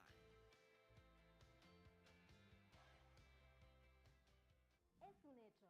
Únicamente con Smart obtienes todo realmente ilimitado. Solo con Smart obtienes datos ilimitados en cualquier momento. Mientras que con el otro proveedor solo son datos dobles los fines de semana. Con datos ilimitados todos los días no hay necesidad de esperar, así que es un hecho que nuestros planes ilimitados superan a la competencia. Por lo tanto, no permita que le digan cómo y cuándo usar sus datos. Y obtenga llamadas, mensajes de texto y datos ilimitados. Vive la verdadera experiencia de planes ilimitados con Smart. Es un hecho. Haga el cambio y viva Smart.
Kadile sa Albert Interlube. Inita nomada.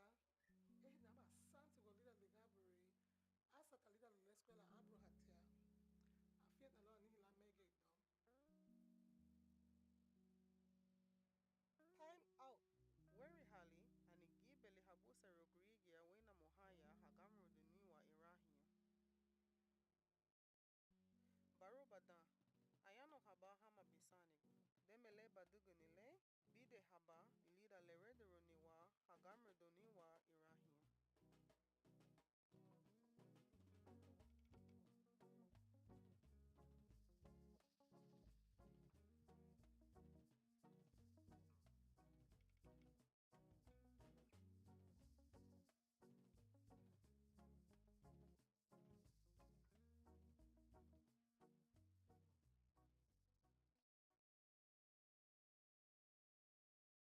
When someone you love becomes a memory, the memory becomes a treasure. Channel 5 introduces the Daily Obituaries. The Daily Obituaries will broadcast all death and funeral announcements and memorials to honor your loved one's life and memories. The Daily Obituaries airs in Channel 5 prior to the evening newscast, with subsequent repeats at 10 p.m. and 12 noon the following day. It will also be placed online on our social media platforms, all for a standard package fee. Celebrate your lives and memories with Channel 5's Daily Obituaries. Honor in life and reverence in death.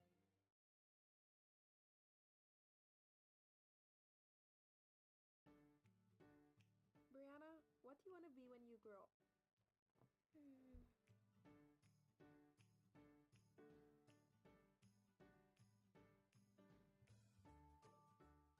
Mommy, when I grow up, I want to be a doctor. That's great, honey. You have to study hard then and get good grades. Yes, Mommy, I will.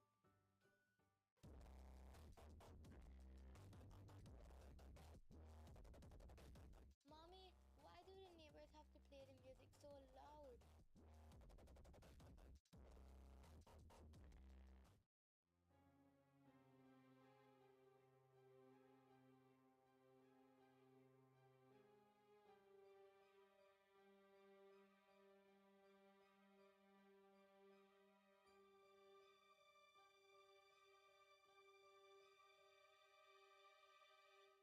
Every day, people are affected by noise. Noise, like loud music, is not a concern for those making the noise because they are not the ones being affected. It is usually the vulnerable that is impacted the most by noise pollution, such as the sick, the elderly, and the young. That is why the Department of the Environment is asking you to be considerate of your neighbors. Be mindful that your actions can have lasting effects, and know that noise pollution is an offense under the pollution regulations.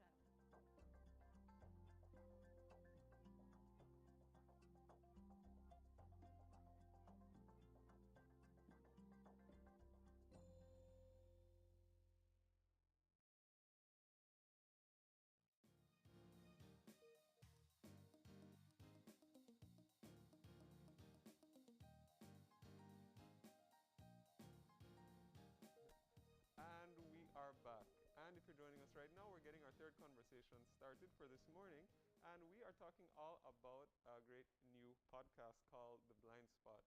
And joining us with her, we have the podcaster himself. We have Juan Reyna, who is the podcaster behind this new thing. And we also have Yasser Musa from the Image Factory this morning. So good morning. Ole. Good morning. Thank you. Good morning. Yeah, thank you for joining us as well. Of course, we appreciate it, and interested to talk about this new podcast. So, Juan, why don't we talk a little bit about how the idea came about to start this? The idea was actually very simple. It doesn't really start off much as a high note of anything that began out of extraordinary proportion, actually. We, at the Image Factory, we got together, me, Mr. Gilvano, Mr. Musa, and of course, the great and wonderful Mrs. Carla.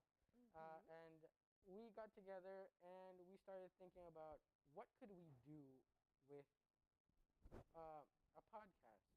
And they pitched the idea to me, and of course I was on board because I thought, hey, why not? I got nothing else better to do. It's COVID.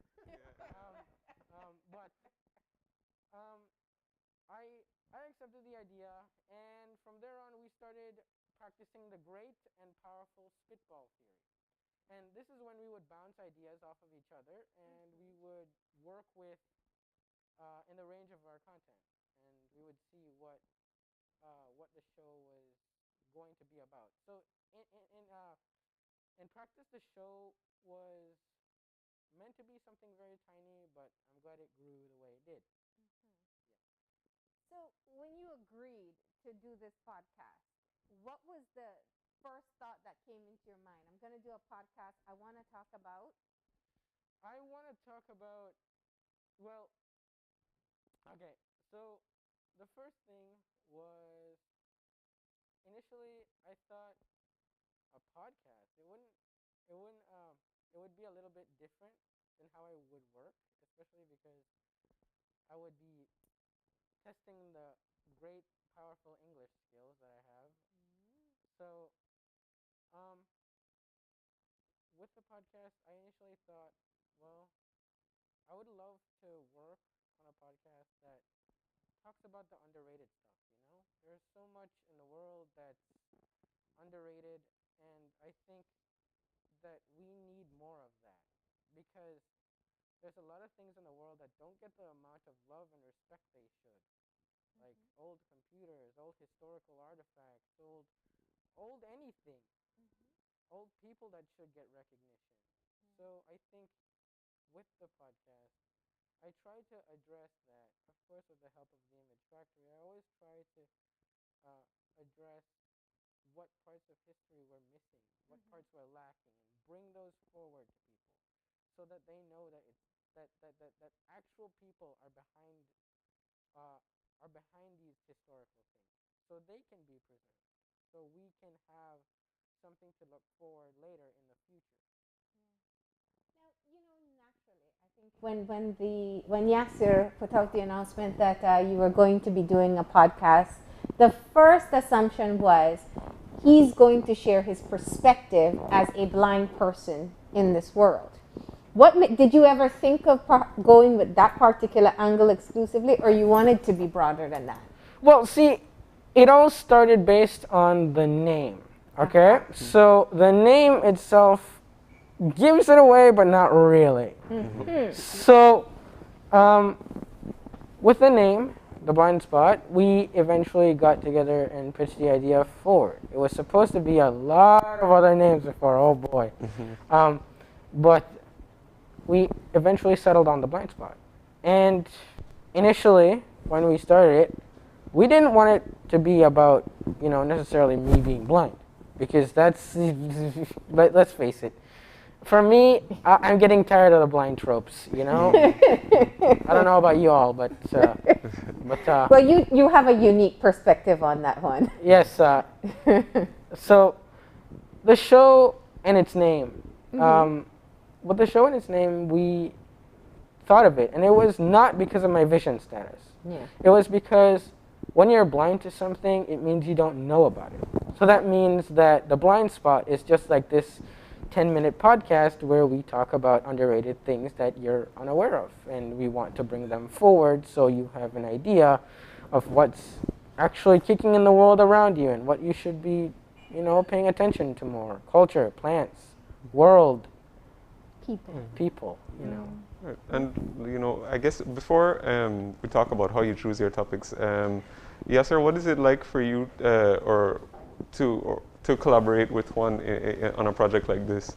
Easy. Yeah. What I'm thinking about right now, because we're doing a blind spot right now. I mean, we're recording one. Okay. I mean, we use this thing, no? Yeah. I didn't get permission, but I think Steven, is it okay that I film you filming us? Is that okay? He's watching me like I'm not allowed to talk to him. Oh, you're gonna take my job? That's the one point that we're so stuck in this. You have Steven's voice down. Well, I mean, so I like doing the voice acting stuff. So that's what I like doing. So I don't know how to answer your question properly, but let me answer it the way I can, which is that this year is 40 years of Belize, right? Is that, independence. In 1981, the BCVI started with two people, Mr. Fonseca, Chiche Fonseca, William Chiche Fonseca, and Joan Samuels. And then later on, another Joan picked up the slack, Joan Musa, who happens to be my mom, and then took that baton for 40 years. And now Juan is from there, if you think of it like that. But Juan is also a part of the ecosystem of learning. And I say that why? Because he came to my classroom as a first former, and the feeling I had, I was totally uncomfortable because I didn't know how to deal with how I will teach a visually impaired child, young person. I hate to say it. I'm not calling you a child. Sorry. He was then, though. How dare you? And we were in this moment, this is 6 years ago. Yeah. I was working with Delmer Zib on the revolutical project of changing the curriculum, the African Amaya, the civics education, inside the incubator of this classroom. And then I realized when teaching that moment that Juan had more to offer than I had to offer him. And he had more to offer this idea, and I'll stop Juan because I'm just manipulating all the minutes here. No, that's all right. You take your time. But he taught me about sound, right? Because I would show videos. I think it was the video with Nubia. Remember the video? Indeed. And he said, you know, Mr. Musa, you downloaded a very cheap version of that from the internet because you can download a higher quality so I can appreciate the sound and hear the bush, because there was like people walking and so. And then I can hear the drumming and I can hear those things better. I say, I just so happy for being able to put on a projector and wow, I'm doing something great in class. But to pay attention, to zoom in to the need, and then that need became the class need because everybody in the class learned how to listen to the video and how to read and see the video and see the song. So when people talk, when you hear Juan always talks about he's seeing this and seeing that as well, he is seeing it. He sees a lot. And we all, because many people can see with eyes, that allows us not to see a lot of other things. And so this, as I was talking to Juan and Miss Dahlia in the green room, we were discussing the idea of, you know, those people when we go on the show, Juan will call it a podcast, but we are ashamed to call it a podcast because when you look on the podcasting, it's like specialized recording and so. So we just call it that because we know that's the way, but we don't know what it is. That's the point. Juan, I'm sorry, we don't know what it is. It is just something in incubation form. Yeah, if that makes any sense. Yeah, it's a very, very, very early project. Yeah, all right, that's a good way. All right, actually I should have been filming. Juan, that's a brilliant concept. It's information. Indeed. We still don't know where we want to go with it. Information, get it? That's bad, what? We'll take that one too. We are the copywriters now. That's all right. I'm known to give free advice. But I gotta ask, what has the experience been like? So, can I say clearly, I was very excited when I saw that you were doing a podcast or whatever it becomes. Because having had you on the show multiple times, I know you have so much character and you have so much to say. But I'm really interested in what Juan Reyna now at, how old are you now? 20? 19. 19. All right, what Juan Reyna now at 19 sees as his role in society, because you have been a trailblazer all through your education process, outspoken. Where do you see yourself now? What's your role? Okay, so this all traces back a little bit towards what I do in terms of being off camera, being off the world, being off the face of the map. So what I would do is I use most of my time to read about old computers, study about old video games, listen to old computer and console music. And a lot of these things you can consider nerdy. Well, I mean, in retrospect, it really is, because, yeah, I'm not lying about my character. That's how it goes. But it's nerdy for a reason. And I guess when it comes to me, in terms of how I want to work with this project and how I want to work with anything in regards, it's all of all of it is just, I want to preserve old things because that's what I work with. I want to preserve old history. I want to preserve the old languages, the culture, the programming, everything in terms of it in between. It doesn't matter about if it's history or programming or language or some form of old music. A lot of these are important to being a nerd, and a lot of these are important for me as someone in society. Where does this interest and appreciation for the old come from? He's talking 1990s as well. Well, I was about to ask what's an old video game, and I'm scared. I'm talking about 1990s, 1980s, that's even funny. as far back as the 1970s and What? 60s. That's far. But that, in a way, what he's touching on is something very important, because all of us we live in three tenses. That's what we're conditioned to live in. We live in the past, the present, and the anticipation of the future, right? And what he's talking about is something, and I come back to the BCVI for this idea, because the BCVI puts a lot of effort into this. Remember, they had this summer camp, and with Rowan doing all of these fantastic things. They put a lot of emphasis on the engagement with life, right? And how to participate in life, and how to show the rest of society how to conduct yourself in the context of this issue of visual impairment. But you can't just do it theoretical. You have to do it in real time. Yeah. And so, for example, Juan's first 7 podcasts, and Gavin asked this question earlier, like, how do you come up with these topics? And he says there's a spitball theory. So we just make it up as we go along. But it has to then be grounded in a serious focus.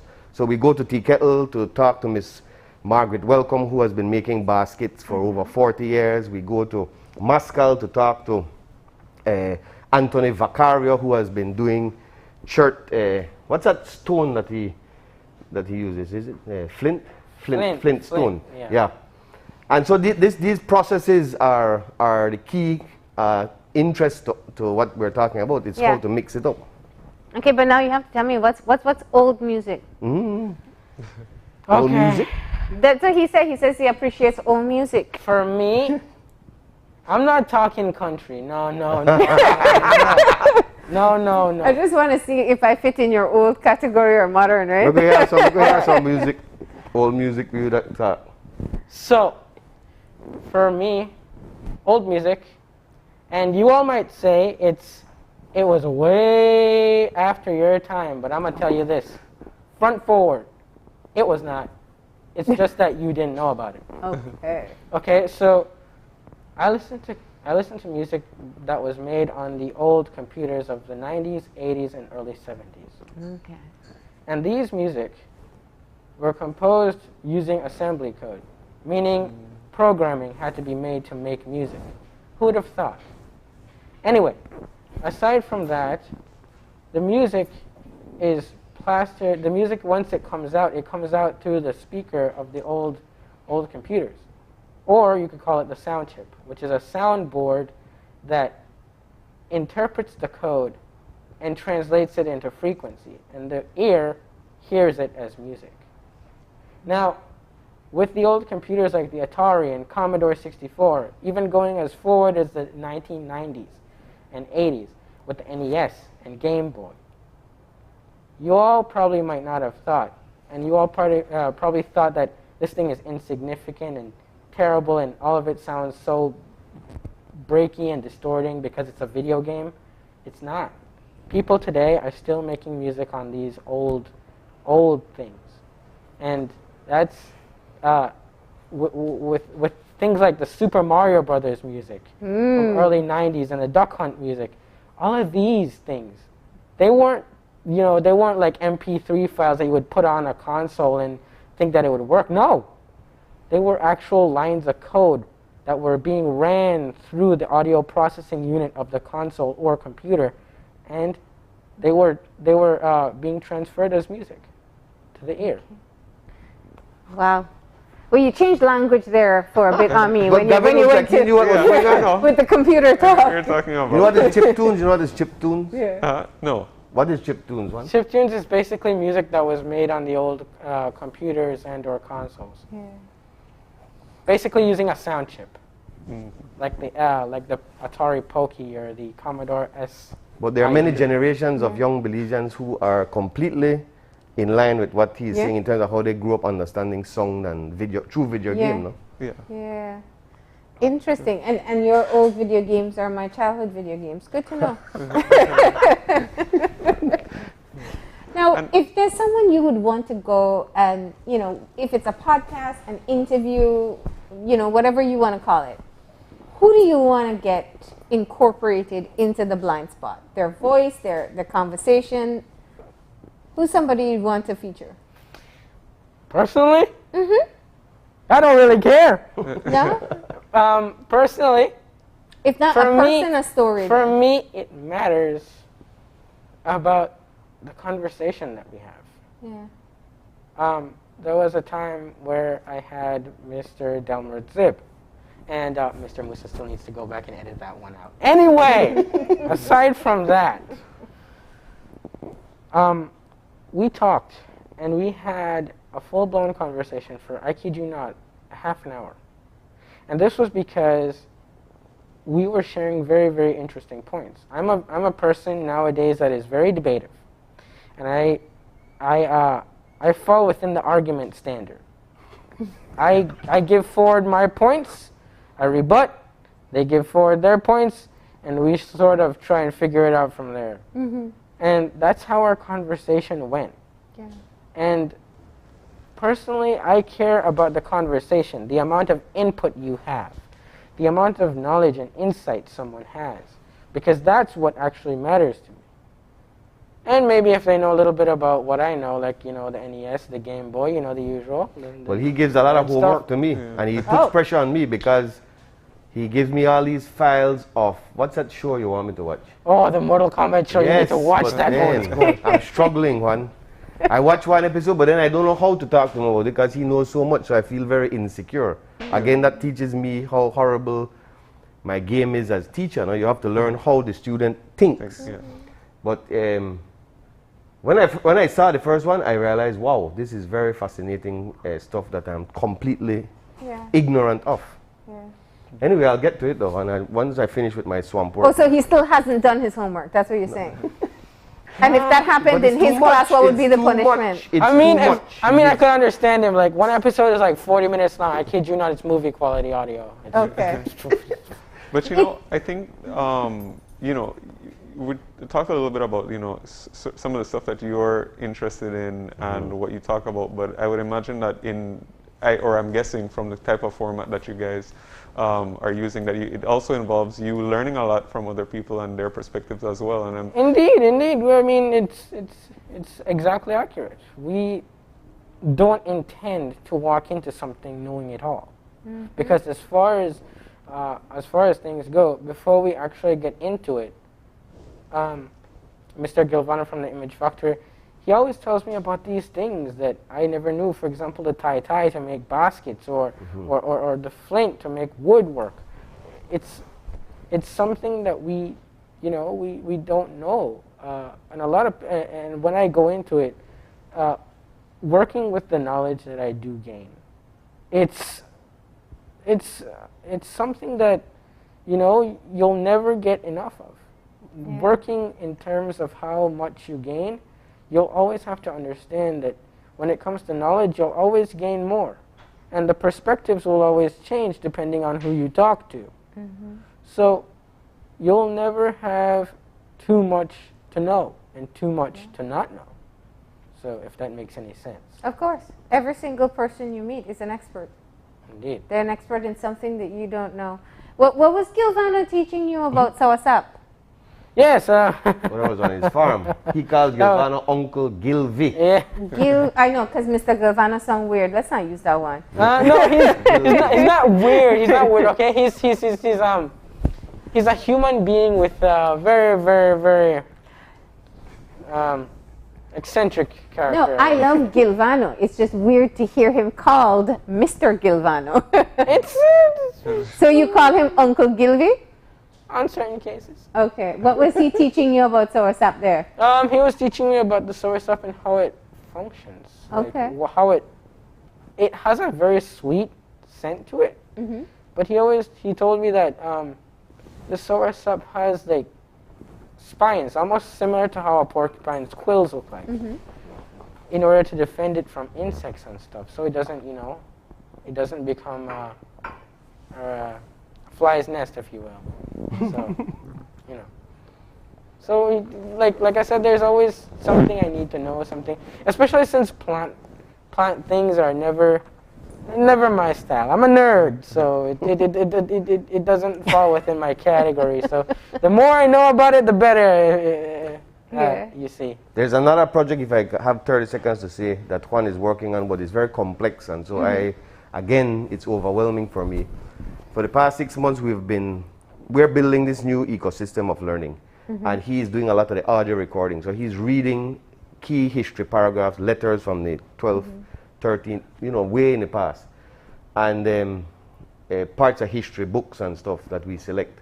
But the way he expresses and prepares for those like audio books, right? He's making a lot of audio. I don't want to say books because they not sound like podcast, but it's so lightweight. I don't feel we're there. But it's again in that incubation period where the learning through the air, reading through the air, to me is an important concept, because you can see how much Juan can articulate and conceptualize the world, which is important because critical thinking is a higher form of thinking. But because our systems are so locked into lanes of learning, we are not able to see the networking that is required to think bigger, right? And very often, just the way we learn is set up by people who learned in a different era with different tools. With Atari. Juan, have you played Atari today? Just put it out. But Juan, the way you are so detailed in your description and interpretation of audio, it's fascinating. And I wanted to ask, there's also this new era of, and I'm going to get the word wrong, there's this era of videos where people are doing, they're recording special sounds, like squishing sounds and splashing. ASMR and stuff like that. Yes. Have you heard those? Indeed, I have. Yeah? What are your thoughts on those? Oh, they're pretty cool. But if you have a terrible mic quality, then they're pretty terrible. I might have you as a part of our quality assurance here. Coming to you with the free quality assurance since 1955. Or something. Okay, You see why his audiobooks are going to be a hit, I know. So, what has been the response that you've gotten so far? Have you spoken to people about the podcast that you've released? I've spoken to a friend from Norway, and I've spoken to a tiny bit of people, but like I said, it's something I would like people to actually find out on their own. Because whenever you find out about something, it just makes it that more exciting. It's like whenever I find out a whole new list of video games were never actually released in our country, but only kept in Japan, it just makes me want to know about it more. And I kid you not, for 7 hours I would be trying to find out what were the names of these things, what were the music like, what were the sounds like, what was the backstory. Probably even trying to get a direct translation from Japan and trying to understand it sometimes in English breaks it. But the point is, I always just want to learn more about these things, and if I find something I didn't know, it just makes it that much exciting. The thrill of trying to learn new things, and especially trying to learn new things that you're interested in. It just makes it a lot more worthwhile. I always tell Juan about a friend of mine where I learned about this idea, Miss Meg Craig, who is a powerful figure in our society as a name, but beside her name, her capacity for curiosity. Naturally. And in a way, that is the same spirit that Juan has, no? And to me, that is the touchstone where we can build a new architecture of learning. In other words, she's the female version of Curious George. And then what does that make you? I'm the curious. And I don't know. I couldn't come up with a better line for that. I sold my line on that. I wanted to make a good comeback for that, but I just couldn't. It's like, God damn. And that was my expectation of you. But don't worry, that gives us something to open with the next time you're here, right? Yeah. Okay. All right. The podcast is available online. Yes, YouTube. Just go to the blind spot, and we have 7 episodes, and then we're hoping then this one, which is this show, which started off in the green room, will show up. You guys were having a better conversation outside than inside. Don't answer that one, Juan. Please. We'll keep some things as behind the scenes. Well, in other terms, the only thing I'll say is that we were breaking the fourth wall. Yes, that's right. All right, but we are grateful that you came in. Definitely looking forward to seeing where this will lead. As you've clearly said, you're calling it a podcast, but you're not boxing yourself into that concept. Yeah. All right. Well, Juan, yes, sir. Thank you for being here this morning. You're kind. You're very kind. Thank you for having very us. much. All right. With that, we're going to go ahead and take that final break, and when we come back, we'll have our wrap-up. So stay tuned.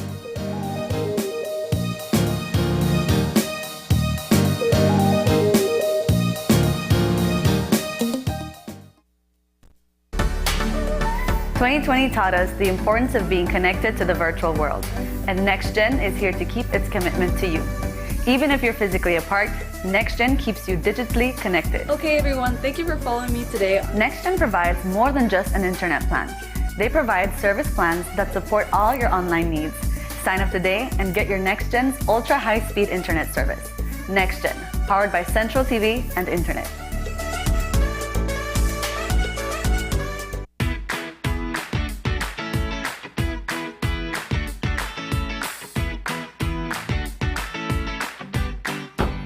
Why, Tony?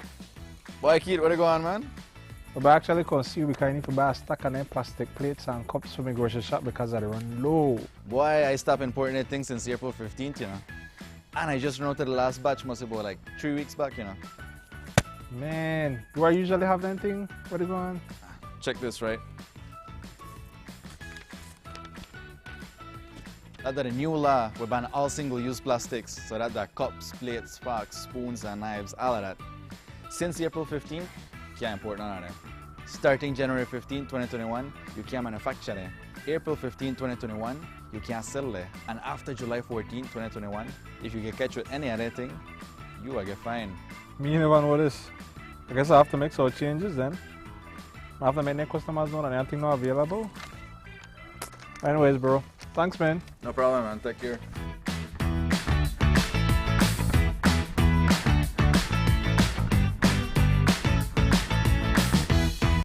Good morning, sweetie. It's time for school. Are you a teacher or public sector employee who is thinking of owning your new home? Get the keys to your new home with Belize Bank's all-inclusive mortgage, the best financing option in Belize for your new home purchase or construction. Inclusive of all mortgage-related fees, no down payment, affordable terms, amazingly low interest rates. Visit our nearest branch to speak to one of our financial advisors to discuss how you can be one step closer to owning your new home. Some conditions apply.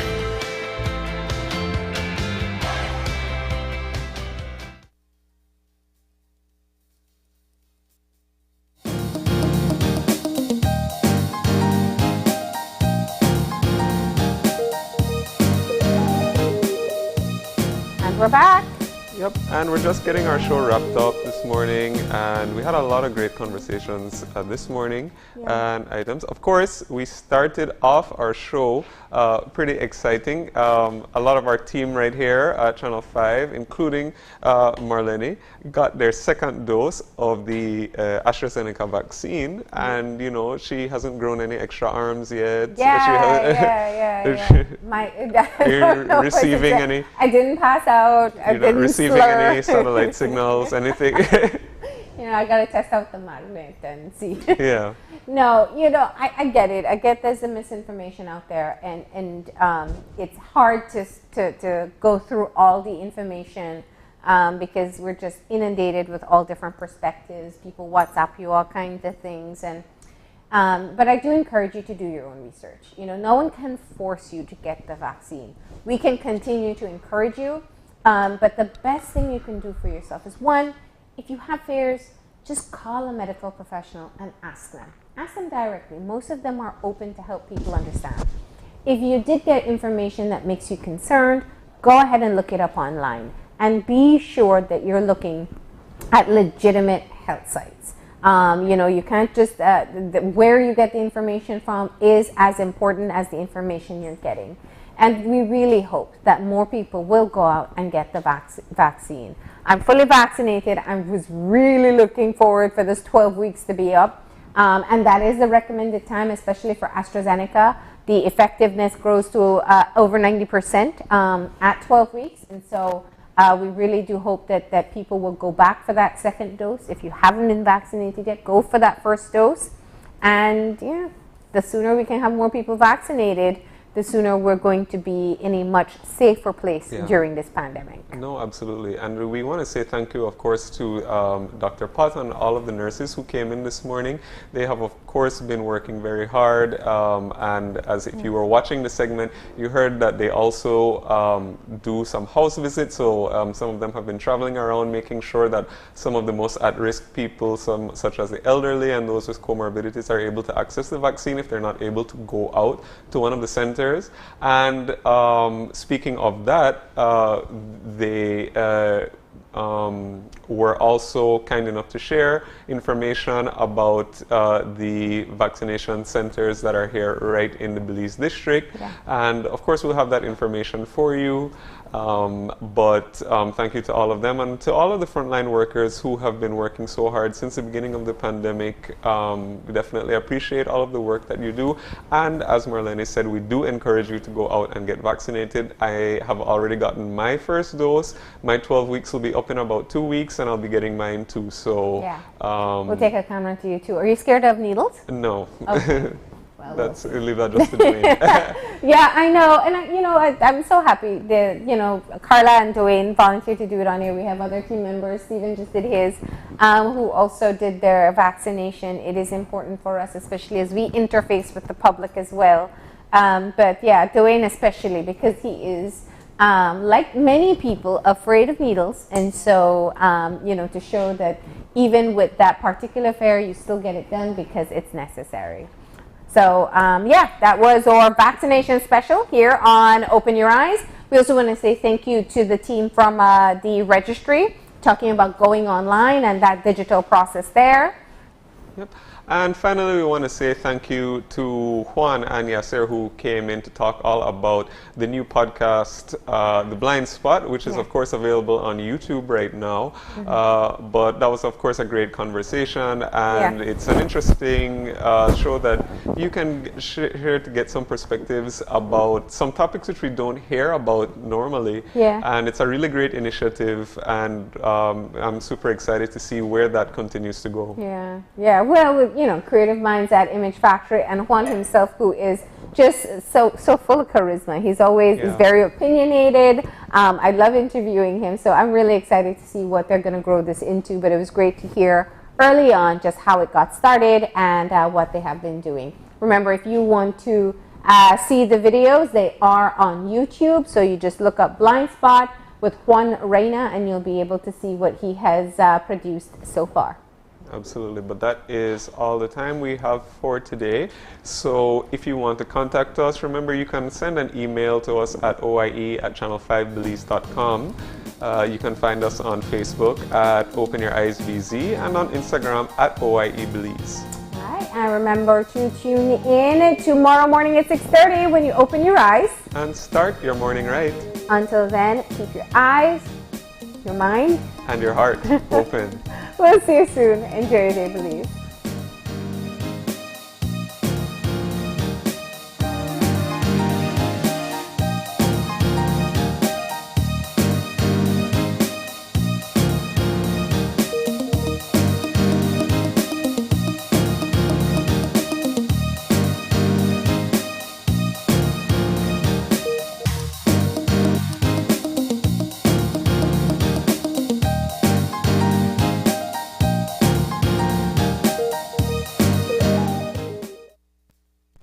Open Your Eyes was brought to you by the Belize Bank. Our country, your bank.